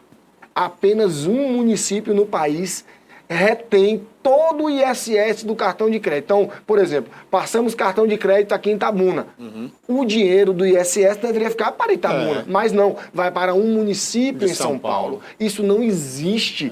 E aprovamos a legislação depois de muita luta e o STF vai lá e suspende a vigência dessa lei. Então, não faz sentido de maneira nenhuma. A mesma coisa é a lei que muda a redistribuição dos royalties do petróleo. O petróleo é uma riqueza nacional, é uma riqueza do país, embora a captação dele é em determinado estado, em determinado município. Então é importante que realmente esses estados produtores e esses municípios produtores detenham uma fatia maior desse recurso, né? Entretanto, como se trata de uma riqueza nacional, é importante que essa redistribuição dos royalties seja também com os outros municípios. Afinal de contas, os brasileiros são brasileiros, os mesmos brasileiros que estão em Guararema, são os brasileiros que estão no Rio de Janeiro, que estão em Santa Catarina, que não importa, não há distinção.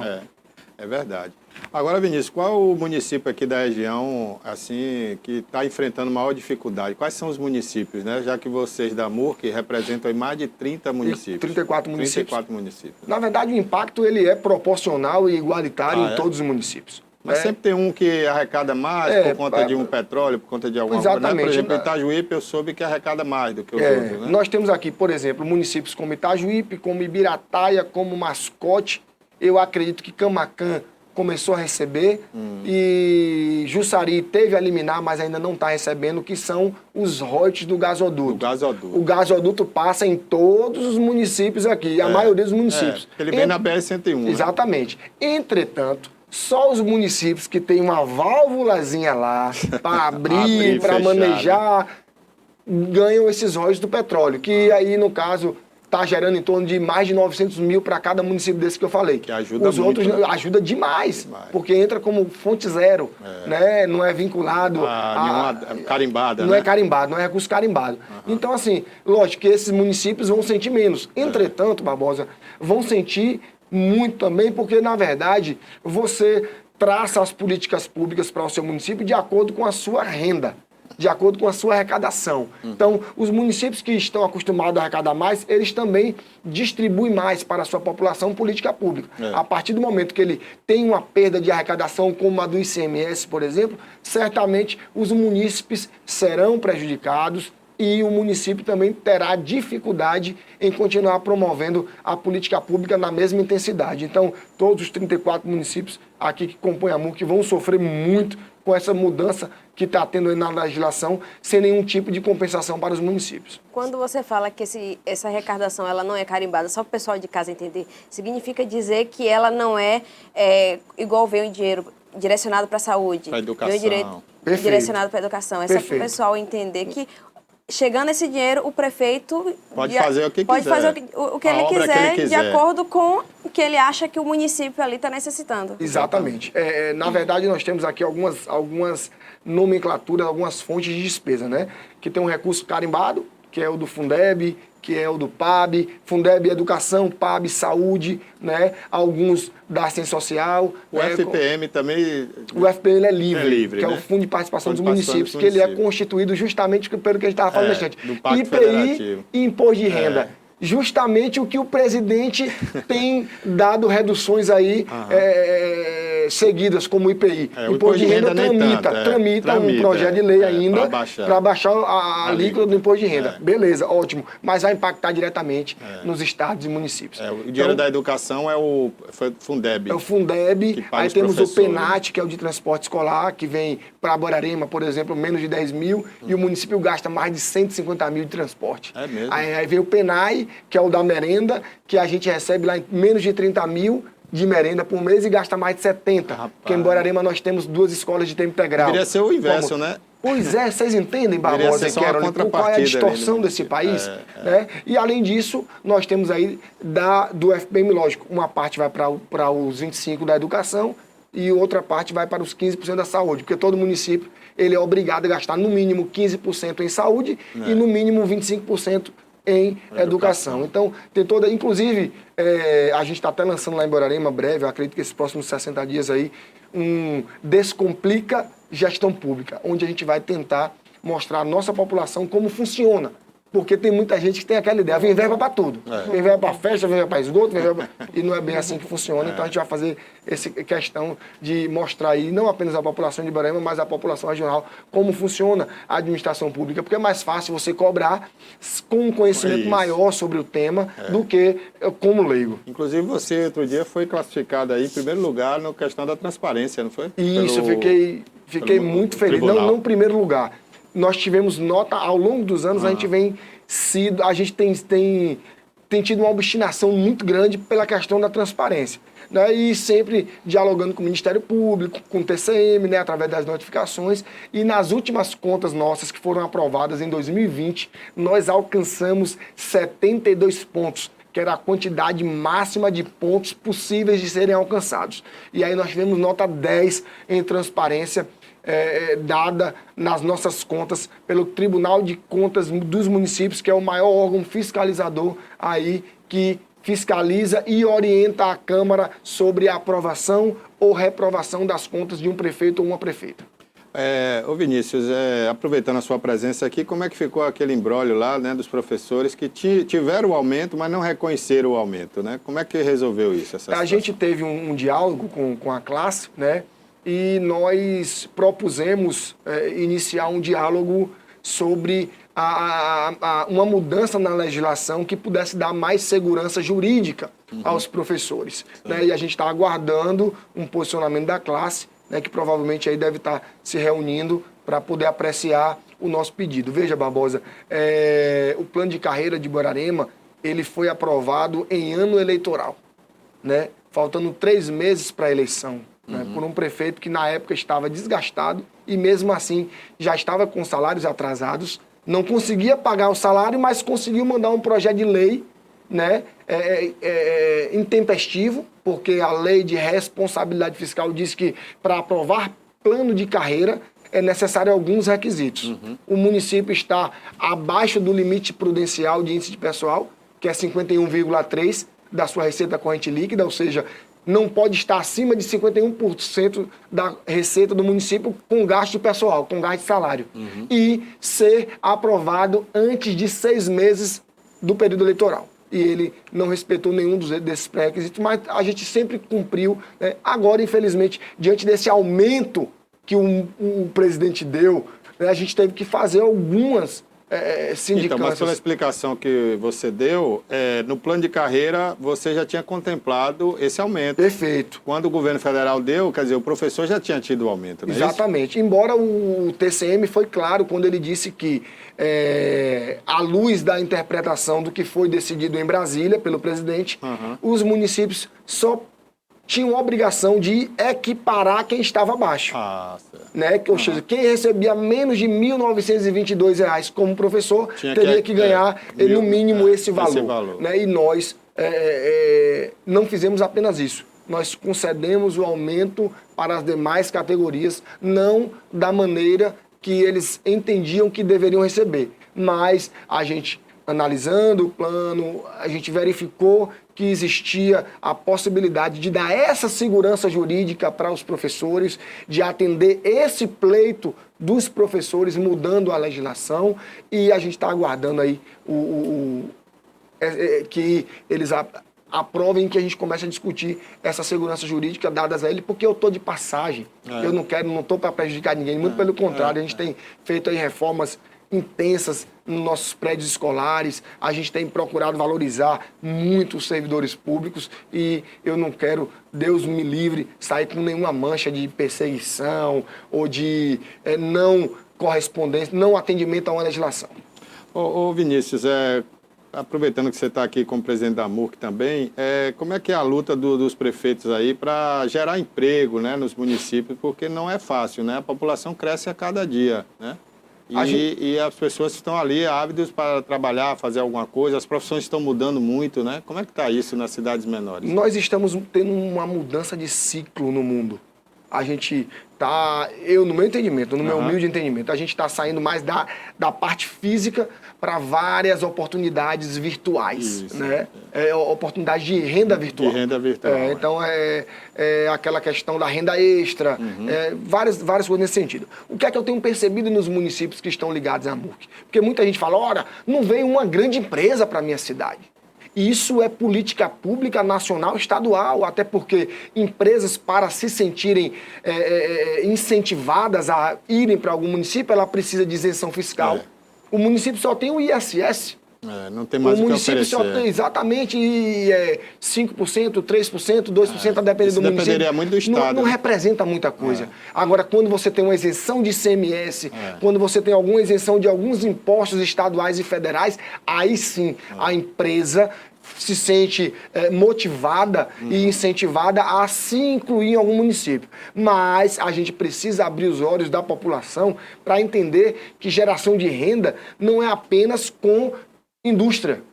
Não é apenas com fábrica, não, muito pelo contrário. Eu tenho percebido nos municípios que compõem a MURC que o investimento dos prefeitos e prefeitas na ampliação dos serviços públicos também tem ofertado mais emprego, né? É lá uma abertura, uma mudança de escola para tempo integral, que ali você tem mais mudança de emprego. A gente está vendo municípios levarem o SAMU para os seus municípios, mais geração de emprego. Municípios reformando suas escolas, reformando suas vias, aquilo ali, sem sombra de dúvida, é motivação para a geração de emprego e renda. A gente vê ali os municípios que hoje, graças a Deus, não atrasam mais os seus salários e aí dá mais confiança ao comércio local para gerar renda, gerar investimento. E isso sim oportuniza muito mais vagas de emprego, mais oportunidade de negócio. Quando você tem mais empresas pequenas abrindo nos municípios, certamente ele tem mais renda, tem mais oportunidade de emprego. Uma coisa que ninguém abre os olhos nos municípios, Barbosa e Carol,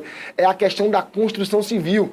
Veja que os municípios aí estão atolados de entulho. Isso é o quê? São obras. Cada obra tem no mínimo um pedreiro e um ajudante. Aí o Borarema hoje, no último censo que a gente fez dessas obras, a gente constatou que tinha mais de 480 obras no município de Borarema.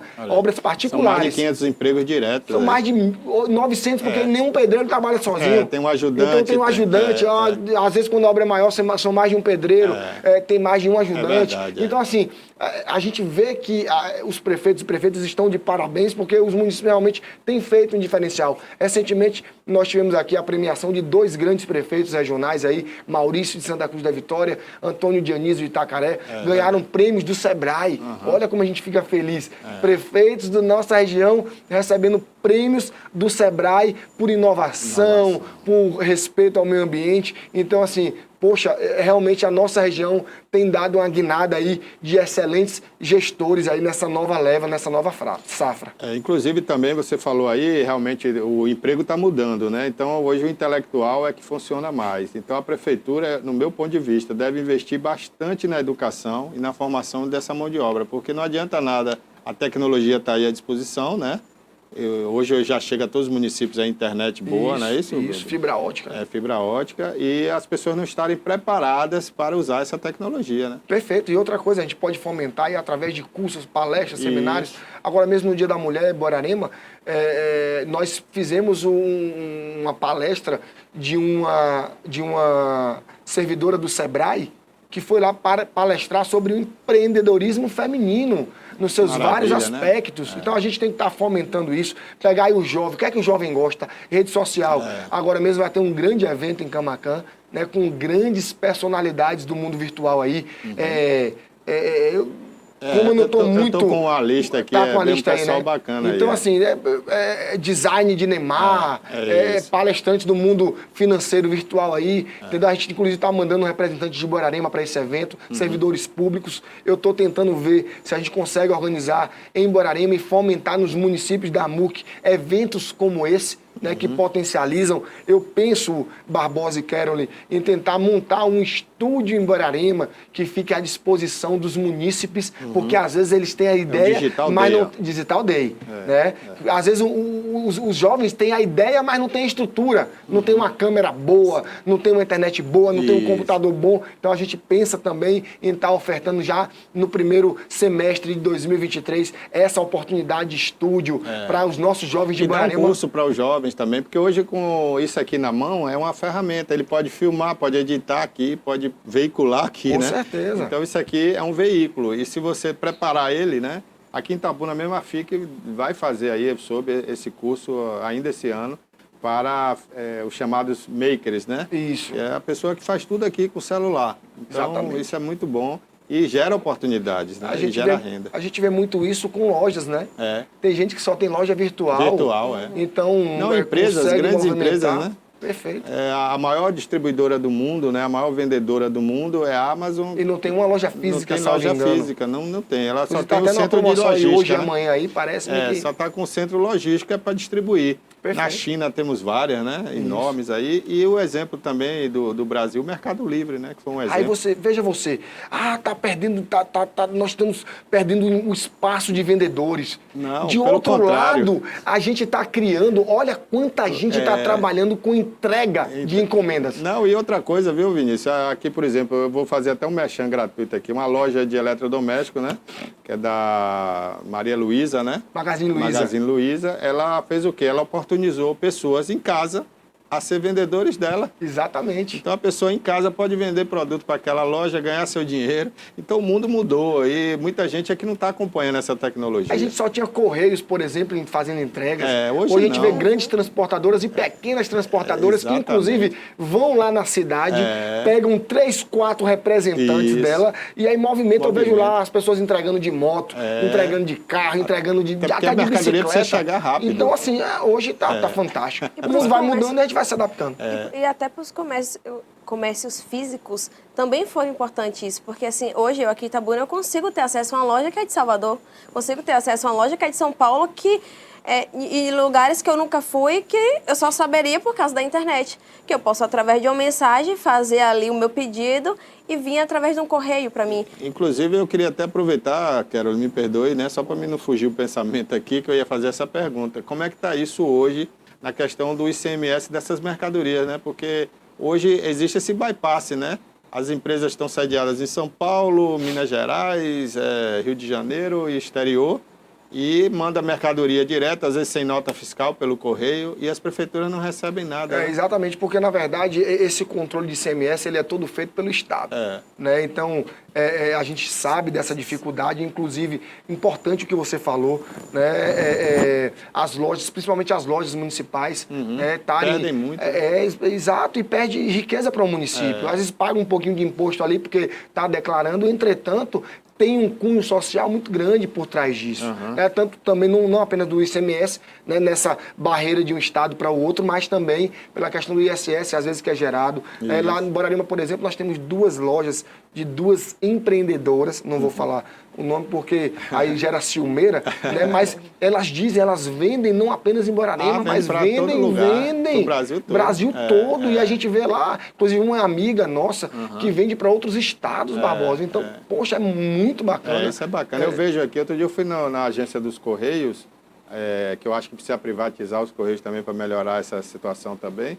E vi lá muita gente chegando com caixinhas para mandar para vários lugares do Brasil. Então, eu acho isso bacana, né? Com a economia certeza. abriu geral. Vai Agora, precisa haver uma forma de que os municípios não percam a arrecadação com isso também. Né? Na verdade, porque a maioria não dá nota fiscal, a maioria vende sem nota, manda só um recibo e o correio aceita, né? A gente fez lá em Borarema agora uma investigação, por exemplo, nos armazéns de cacau. Mas não é investigação de fiscalização, porque assim, é um dos ramos que muito funciona, Barbosa, porque os produtores, às vezes, com aquelas notas de venda de cacau, é que usam para aposentar-se anos à frente. Então, é um ramo que dificilmente tem sonegação. Né? Tem muita emissão de nota. Mas os municípios, por exemplo, precisam estar atentos, porque muitas dessas empresas emitem notas fiscais de empresas, por exemplo, em Itabuna. Empresas grandes de Itabuna. Então, tem que colocar a fonte, né, geradora do ICMS como o município que está vendendo. Porque senão o recurso vai para o Estado e para outra cidade. Então a gente fez uma campanha lá de conscientização dos armazéns de cacau para que observem na hora da emissão da nota que o município é Borborema. Exatamente. Inclusive nas capitais tem hoje um regulamento, né, uma lei municipal, né? É uma lei, não é um regulamento. Que se eu prestar um serviço lá, por exemplo, a TVI vendeu uma propaganda lá em Salvador. Eu tenho que emitir a nota lá em Salvador. Isso. E aí eu tenho acesso, mesmo eu sendo registrado aí em Itabuna, mas a empresa pode entrar no sistema daquela prefeitura e emitir a nota online lá. A gente tem feito em Borborema a retenção no pagamento. Porque já é legítimo, entendeu? Então a gente já paga deduzindo. Sim, mas isso quando é a prefeitura, quando que é a prefeitura que é cliente. Mas eu digo qualquer outra empresa. Perfeito. Agora tem um erro na legislação que é assim, a duplicidade, entendeu? Isso. Porque, por exemplo, essa empresa de Itabuna que prestou um serviço em Salvador, ela emite a nota lá, mas ela também paga aqui. Então acho que isso é que está errado. Aí está errado. Mas com certeza é fácil de fazer uma compensação, uma restituição. Aqui em Itabuna ainda não foi feito isso não. Aqui não está sendo fácil não. Se houver um bom senso, eu acho que deveria é ter um bom senso, claro. Exatamente. Mas Vinícius, para a gente encerrar aqui o papo, né, eu queria saber quais são as providências aí que os prefeitos vão tomar a partir de agora, né? Porque infelizmente são os deputados que estão fazendo essas modificações, não sinalizaram o que vão fazer em contrapartida, né? E eu acho que também o que você já falou que seria a solução não vai acontecer por agora, até porque estamos já no período político. Daqui a 15 dias começa a campanha, né? Isso. Então, Brasília vai parar praticamente. Então, o que é que vocês vão fazer para que o ano que vem vocês não entrem já no vermelho? Olhe bem, a gente primeiro precisa estancar o problema. A gente está focado principalmente em estancar o problema e não está nem focado muito na solução. Na solução, por enquanto.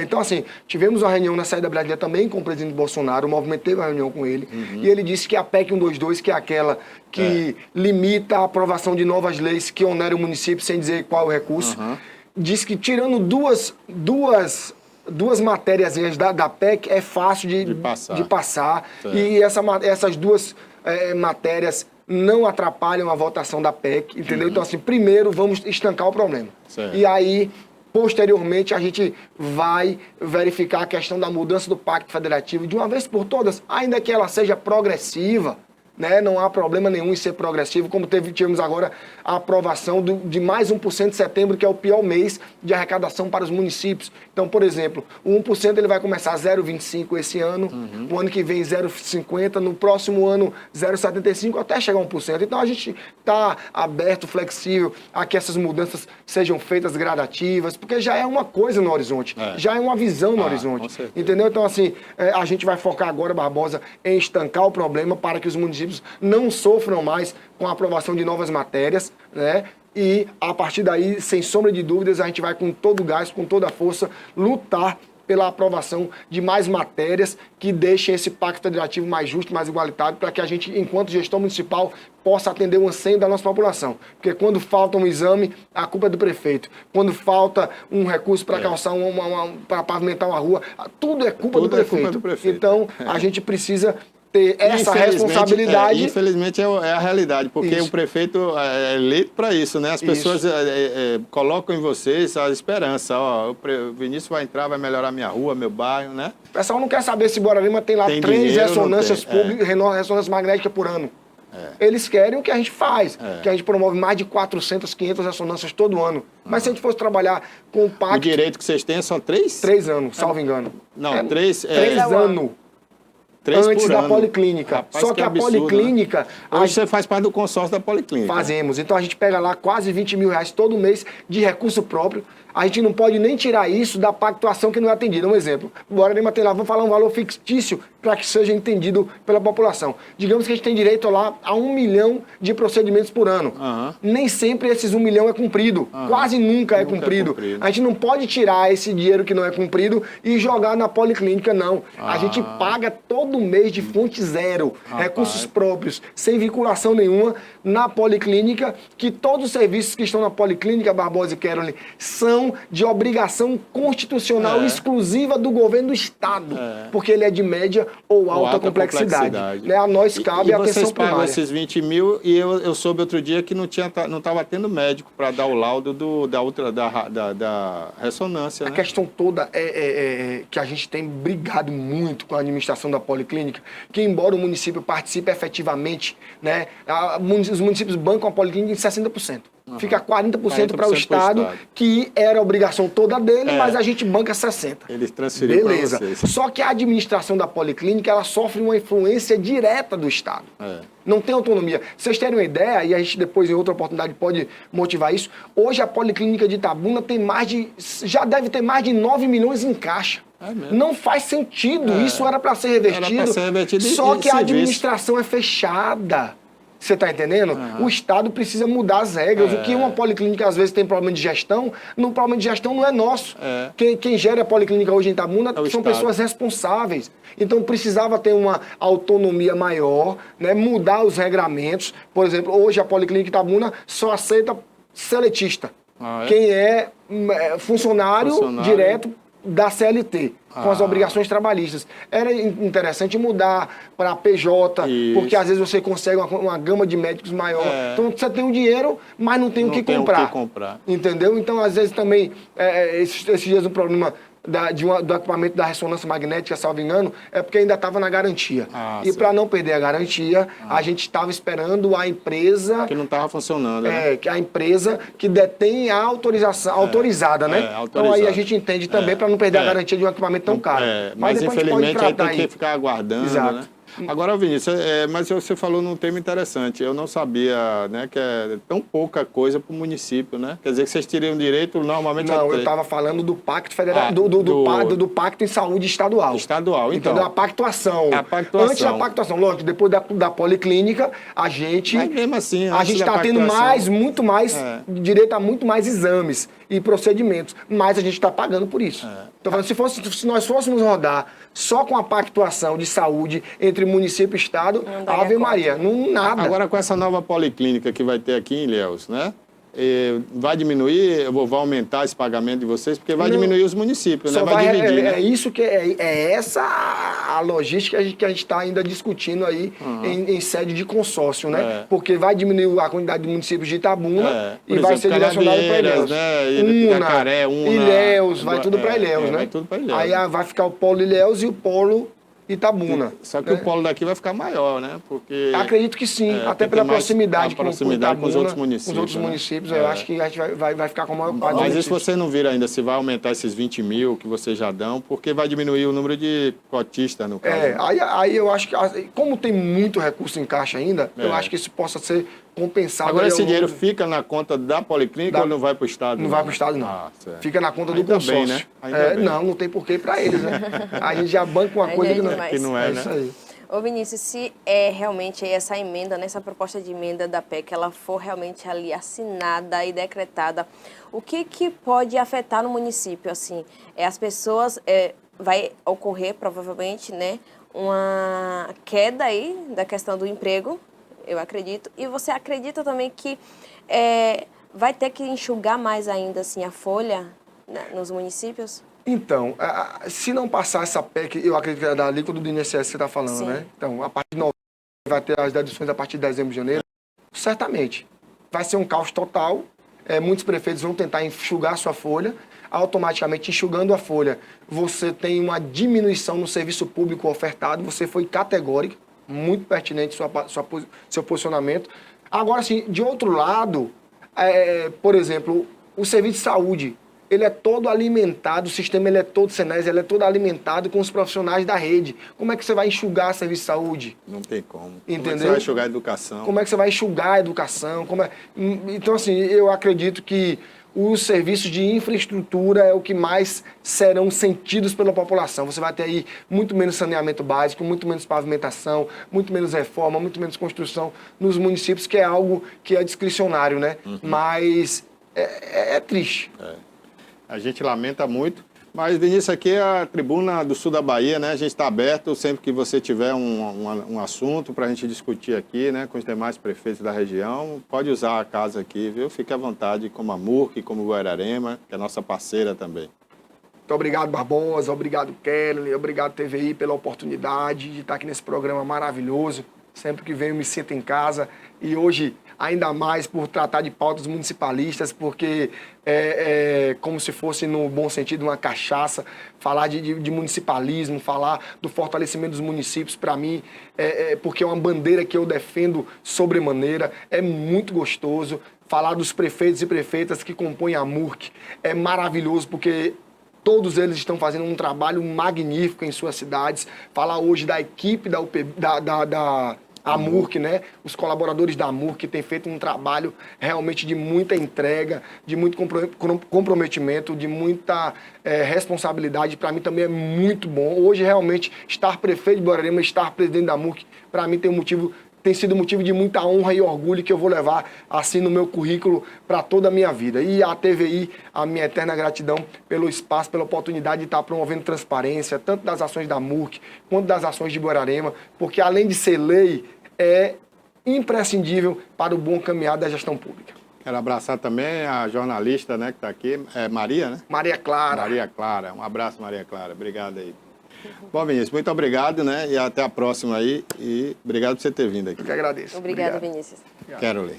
E agora a gente vai ficar com uma notícia aí, né, que paralisou o mundo, digamos, o mundo não, o Brasil, na verdade, né, com o médico aí que ele foi flagrado, né, absurdo aqui, né? Que ele tinha estuprado aí uma paciente que estava em trabalho de parto. A gente tem as imagens conseguiu o aí, vídeo dá pra aí, Cássio, por mostrar? favor? É uma coisa chocante, né? Eu acho que é um camarada desse aí, se é que a gente pode tratar assim ele de que é camarada, médico né? anestesista. Cara recém-formado, né? Fazer uma bobagem dessa. Ele foi preso em flagrante por estuprar uma paciente durante a cesariana, como eu havia falado, em um hospital público do Rio de Janeiro. Passará por uma audiência de custódia na tarde desta terça-feira. O juiz pode decidir pela conversão da prisão em preventiva. Já a Polícia Civil aguarda novos depoimentos. Integrantes da equipe de enfermagem e um médico presente na cirurgia devem ir à delegacia nesta manhã. Giovannini, perdão, o nome é diferente, Giovannini Quilena Bezerra. Ele que tem 32 anos, foi preso depois que funcionários, né, da unidade de saúde o filmaram aí com o telefone celular no momento em que estava aí tirando o seu órgão, né, genital e colocando no rosto da paciente e também colocando aí na boca da paciente. As imagens elas mostram ainda, né, que a gente colocou aí para que é uma imagem que não pode ser colocada, né, na televisão aí ao vivo, então a gente embaçou aí essa imagem, mas ele está aí nesse momento dessa imagem colocando o órgão genital dele no rosto e na boca aí dessa paciente. Um absurdo, hein, Carol? Sim, e aí a gente vê, né, que o quão tá o mundo hoje, porque foi a atriz que foi abusada, né, e inclusive até hoje ninguém sabe qual é o nome, né, desse abusador, a integridade dele, aí o nome dele foi resguardado, da atriz não foi, da criança não foi, mas do criminoso foi. E a gente vê também, aí recentemente a gente teve até, né, o caso do promotor que agrediu a promotora e depois aí... Mas de todos esses casos não tem comparação, né? Sim, esse é não o pior. tem, mas o que eu quero mostrar... Esse chega a ser nojento, né? Com certeza. Essa notícia, na verdade, ontem eu peguei essa notícia. Pode trazer para cá, Cássio, pra gente? Ou pode colocar e dividir a tela com a imagem. Ontem eu peguei essa imagem e eu, como mulher, eu preciso falar que eu preciso evoluir muito ainda como jornalista, porque eu não consegui dar essa notícia. Eu não consegui porque de tão enojada que eu estava. Então, eu não consegui dar essa notícia ontem, né, na hora que eu recebi aí. Então, hoje, eu me preparei para conseguir o tão surreal, um ambiente hospitalar, né, que deveria ali, e a mulher está em um dos momentos mais lindos da vida dela, que é dando a luz aí a um ser, e acontece algo do tipo, gente, ainda não consegue entrar na minha mente, mas realmente o homem, ele consegue, o homem, quando eu falo natureza, homem, mulher, homem, humano, o tão podre que ele consegue ser, o tão doentio que ele consegue ser. Mas aí a gente não pode generalizar, né? Não é o homem, né? Eu falo, aí é um caso doente. Por isso que eu falei humano, por isso que eu falei homem no sentido humano, não na questão de homem-gênero, mas homem no sentido humano, né? Tanto homem quanto mulher. O tão ruim, né? Que nós, humanos, conseguimos ser quando se trata aí desses crimes. E realmente foi surreal. E espero que ele merece, no mínimo, uma prisão perpétua. Pena que o Brasil, a gente não tem nossa aí lei não tem, né? Prisão perpétua.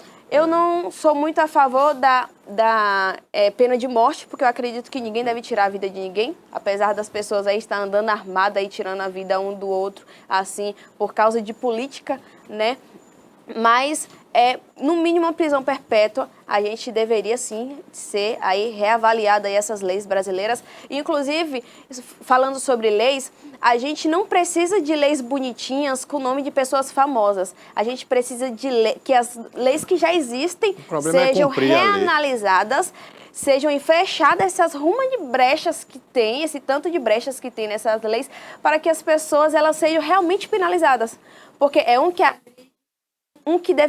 um doutor da lei que deveria resguardar a lei, né, que agride aí, e sendo filmado, inclusive, o hospital que deveria resguardar ali a vida de uma criança e de uma mãe que decidiu doar, né? Ficou famoso porque é Clara, uma atriz, então assim, que deveria resguardar a integridade ali dessas pessoas, acabou vendendo essa notícia, e mais esse médico aí, que mais uma vez, né, onde a paciente deveria ter ali sua integridade, ter resguardada, ter tido ali seu momento lindo, vai ficar com esse trauma pro resto da vida, né?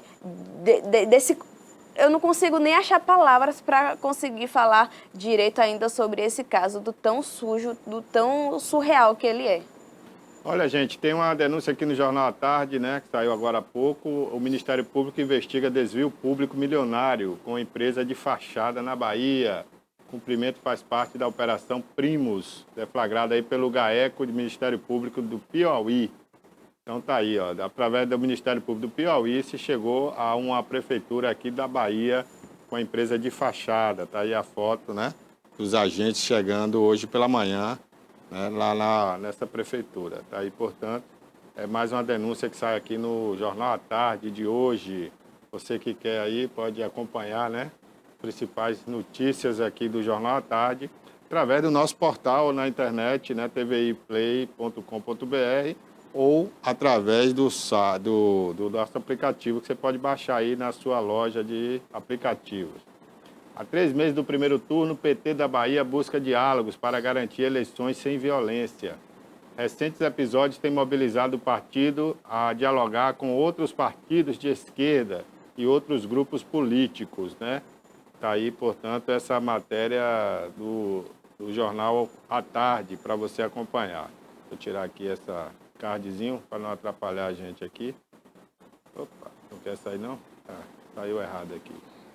Bom, tá aí, portanto, né, a matéria do Jornal à Tarde para você acompanhar aí com a gente. Tem aqui também outras matérias, né, no Jornal à Tarde de hoje que você pode acompanhar aí. Tem aqui falando de turismo, né, tem falando de turismo. E tem também outros assuntos aí no Jornal à Tarde de hoje. Mas vamos lá, Caroli. Isso mesmo. Daqui a pouco vamos entrar aí com Gandini, Rafa Gandini, diretamente de Salvador. Assim que ele estiver aí com o link, por favor, avisem a gente, meninos. E mais uma notícia, né? Uma criança diagnosticada com Covid. Garoto, ele passou férias aqui em Ilhéus. Aqui em Ilhéus não, né? Ilhéus, aqui em Ilhéus mesmo. Nós estamos aqui pertinho, Ilhéus e Itabuna. Pertinho, mas estamos aqui é Itabuna. Para você saber, você que é de fora de Itabuna, você que é de fora do sul da Bahia, nós estamos bem na divisa aqui, entre as duas cidades, entre Ilhéus e Itabuna, aqui no Alto da Comunicação. E essa criança ela foi internada aí em estado grave. Ele tem um menino de 8 anos que passou a tarde de férias com a família em Ilhéus e ele está internado num leito de unidade de terapia intensiva no Hospital Couto Maia, em Salvador. O pequeno estava no sul da Bahia até a semana passada, quando seguiu com a família para a Vitória da Conquista, no sudoeste aqui do estado.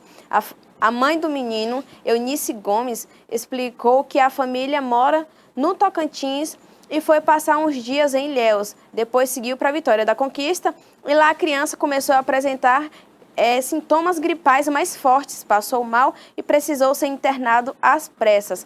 Mas os médicos decidiram que era necessária a transferência para um hospital com um maior recurso aí em Salvador para a criança ser transferida, que foi transferida, né, na manhã de ontem, na segunda-feira. Eunice, ela ainda informou que o quadro de saúde da criança agravou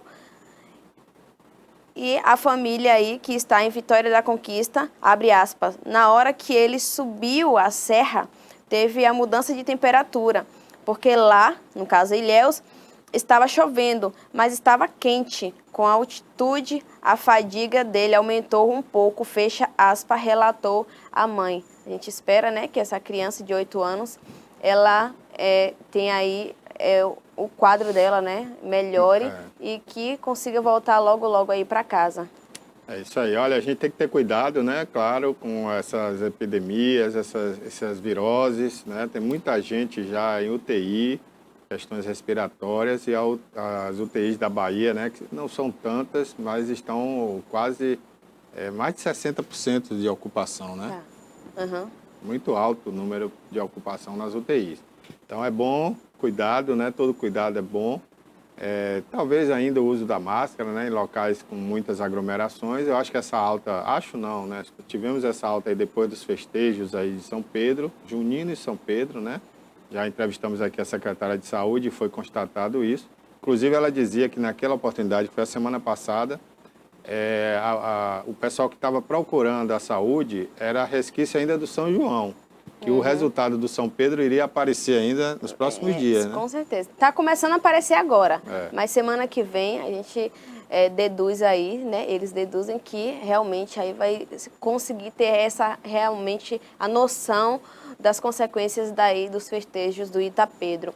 E ainda falando sobre crime, né? Eu acabei falando aí dessa questão de uma pessoa que matou uma outra pessoa por causa das divergências políticas, né? Citando aí as questões das leis, porque realmente as leis brasileiras elas são muito frágeis. Então parece que não tem punição. Então qualquer um vai sair com a arma e mata quem quiser. Então o homem que matou o membro do PT, ele já foi inclusive preso por ofender policiais no Rio de Janeiro. A gente tem até a foto dele aí, né? Ele é um agente penitenciário federal, Jorge José da Rocha Guaranho. Ele foi investigado pelo assassinato do guarda municipal e membro do Partido dos Trabalhadores do PT, né? Do Partido PT, Marcelo Aloísio de Arruda, perdão. Aí até a foto do momento, né?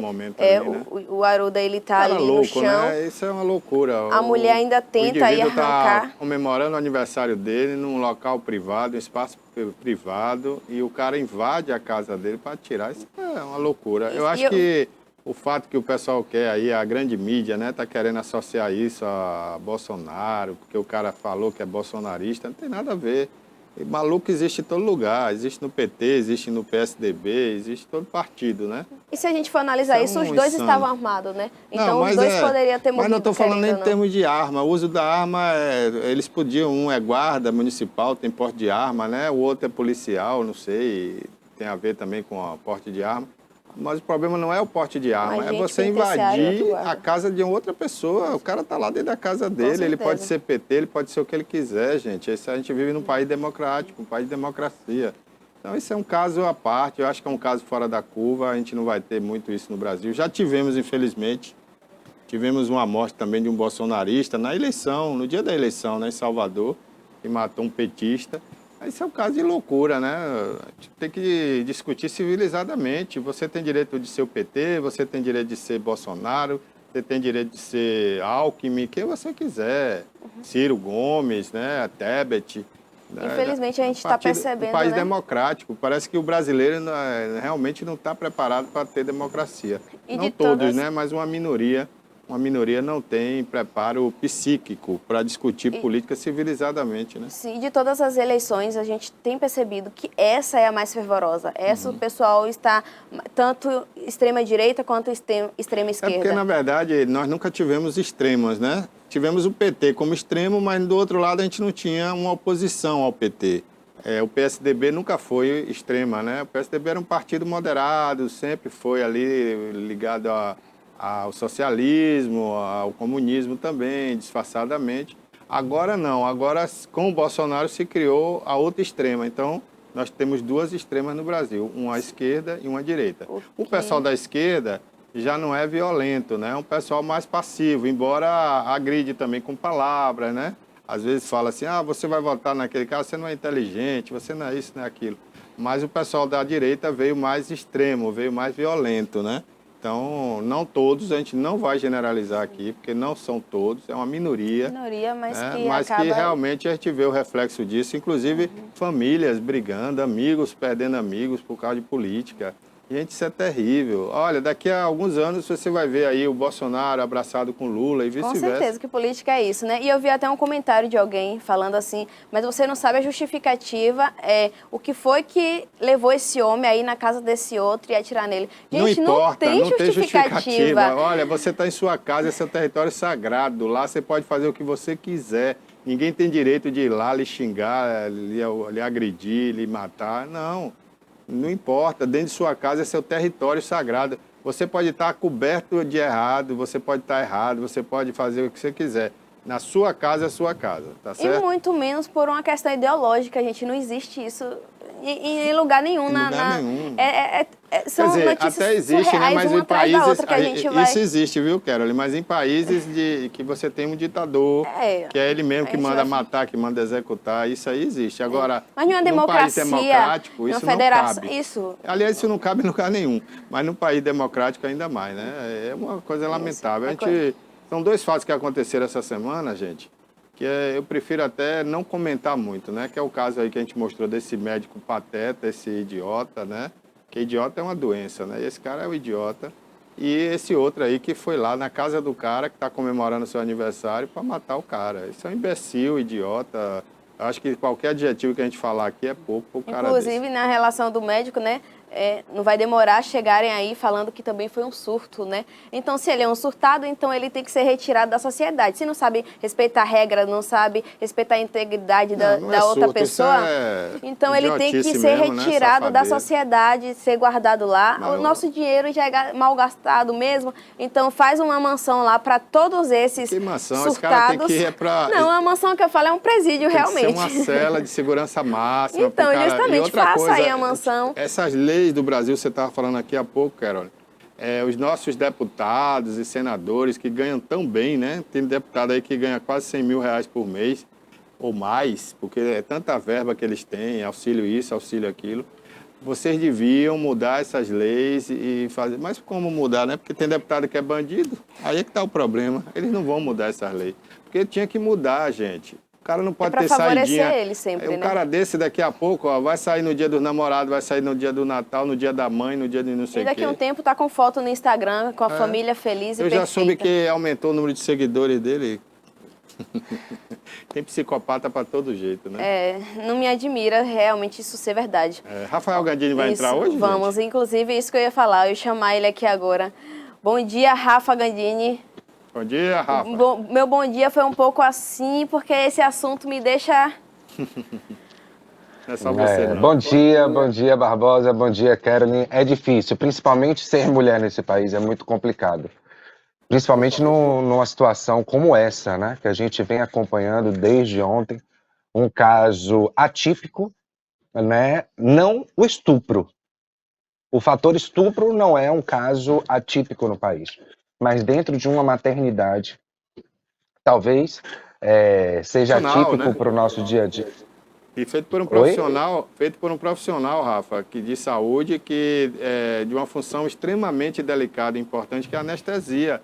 Porque com a anestesia você deixa a pessoa, né, incapaz. Então, e você pode até tirar a vida da pessoa com essa anestesia, como ele estava fazendo, com doses altas, né?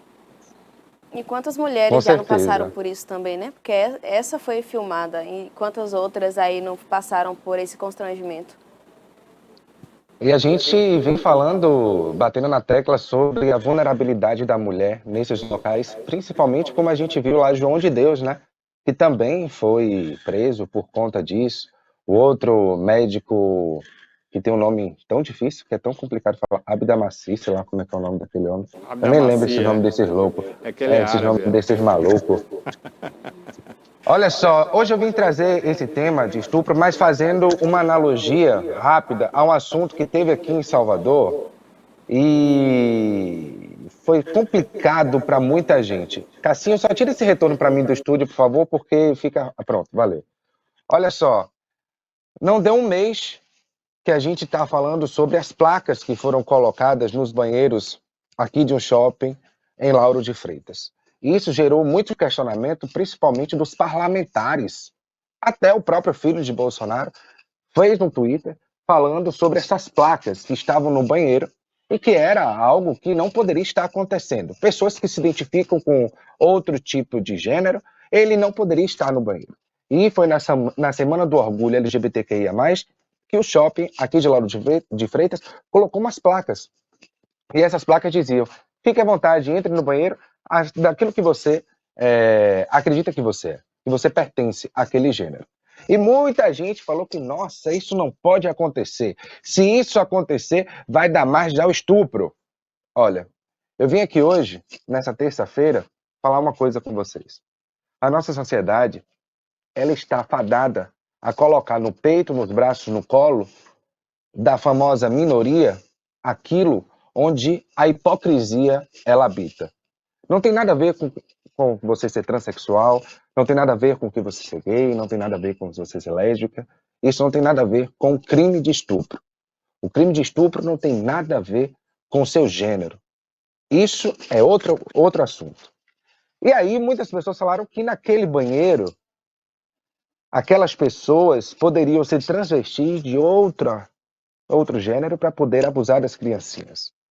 E o que a gente viu foi um hétero, branco, médico, dentro de um centro cirúrgico, abusando de uma parturiente sedada no momento que deveria ser mais feliz da vida dela.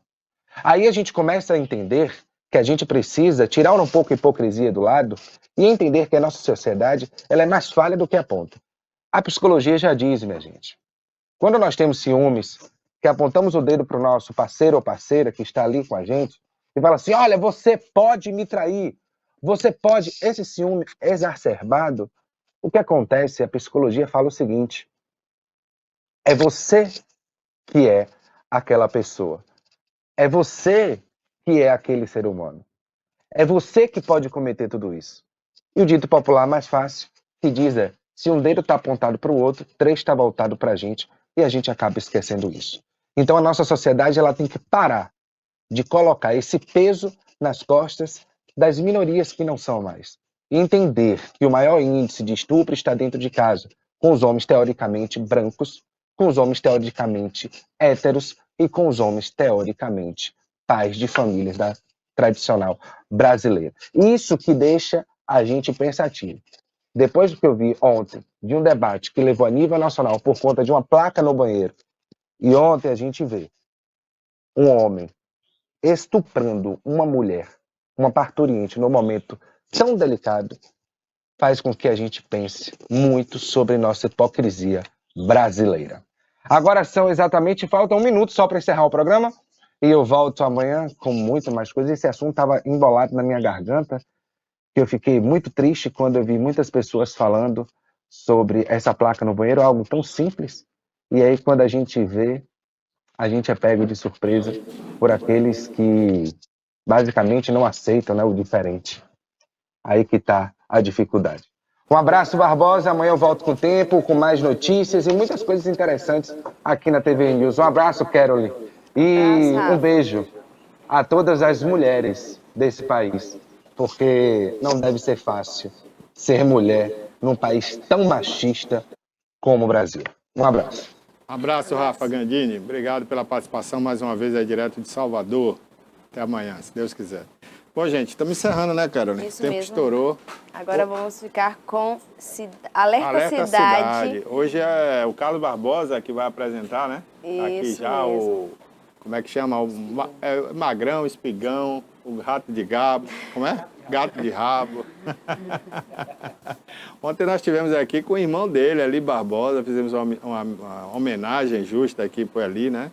Eli, que é um grande professor de educação física, técnico de esporte e por muito tempo dinamizou o esporte aqui do sul da Bahia, e o Eli esteve aqui ontem.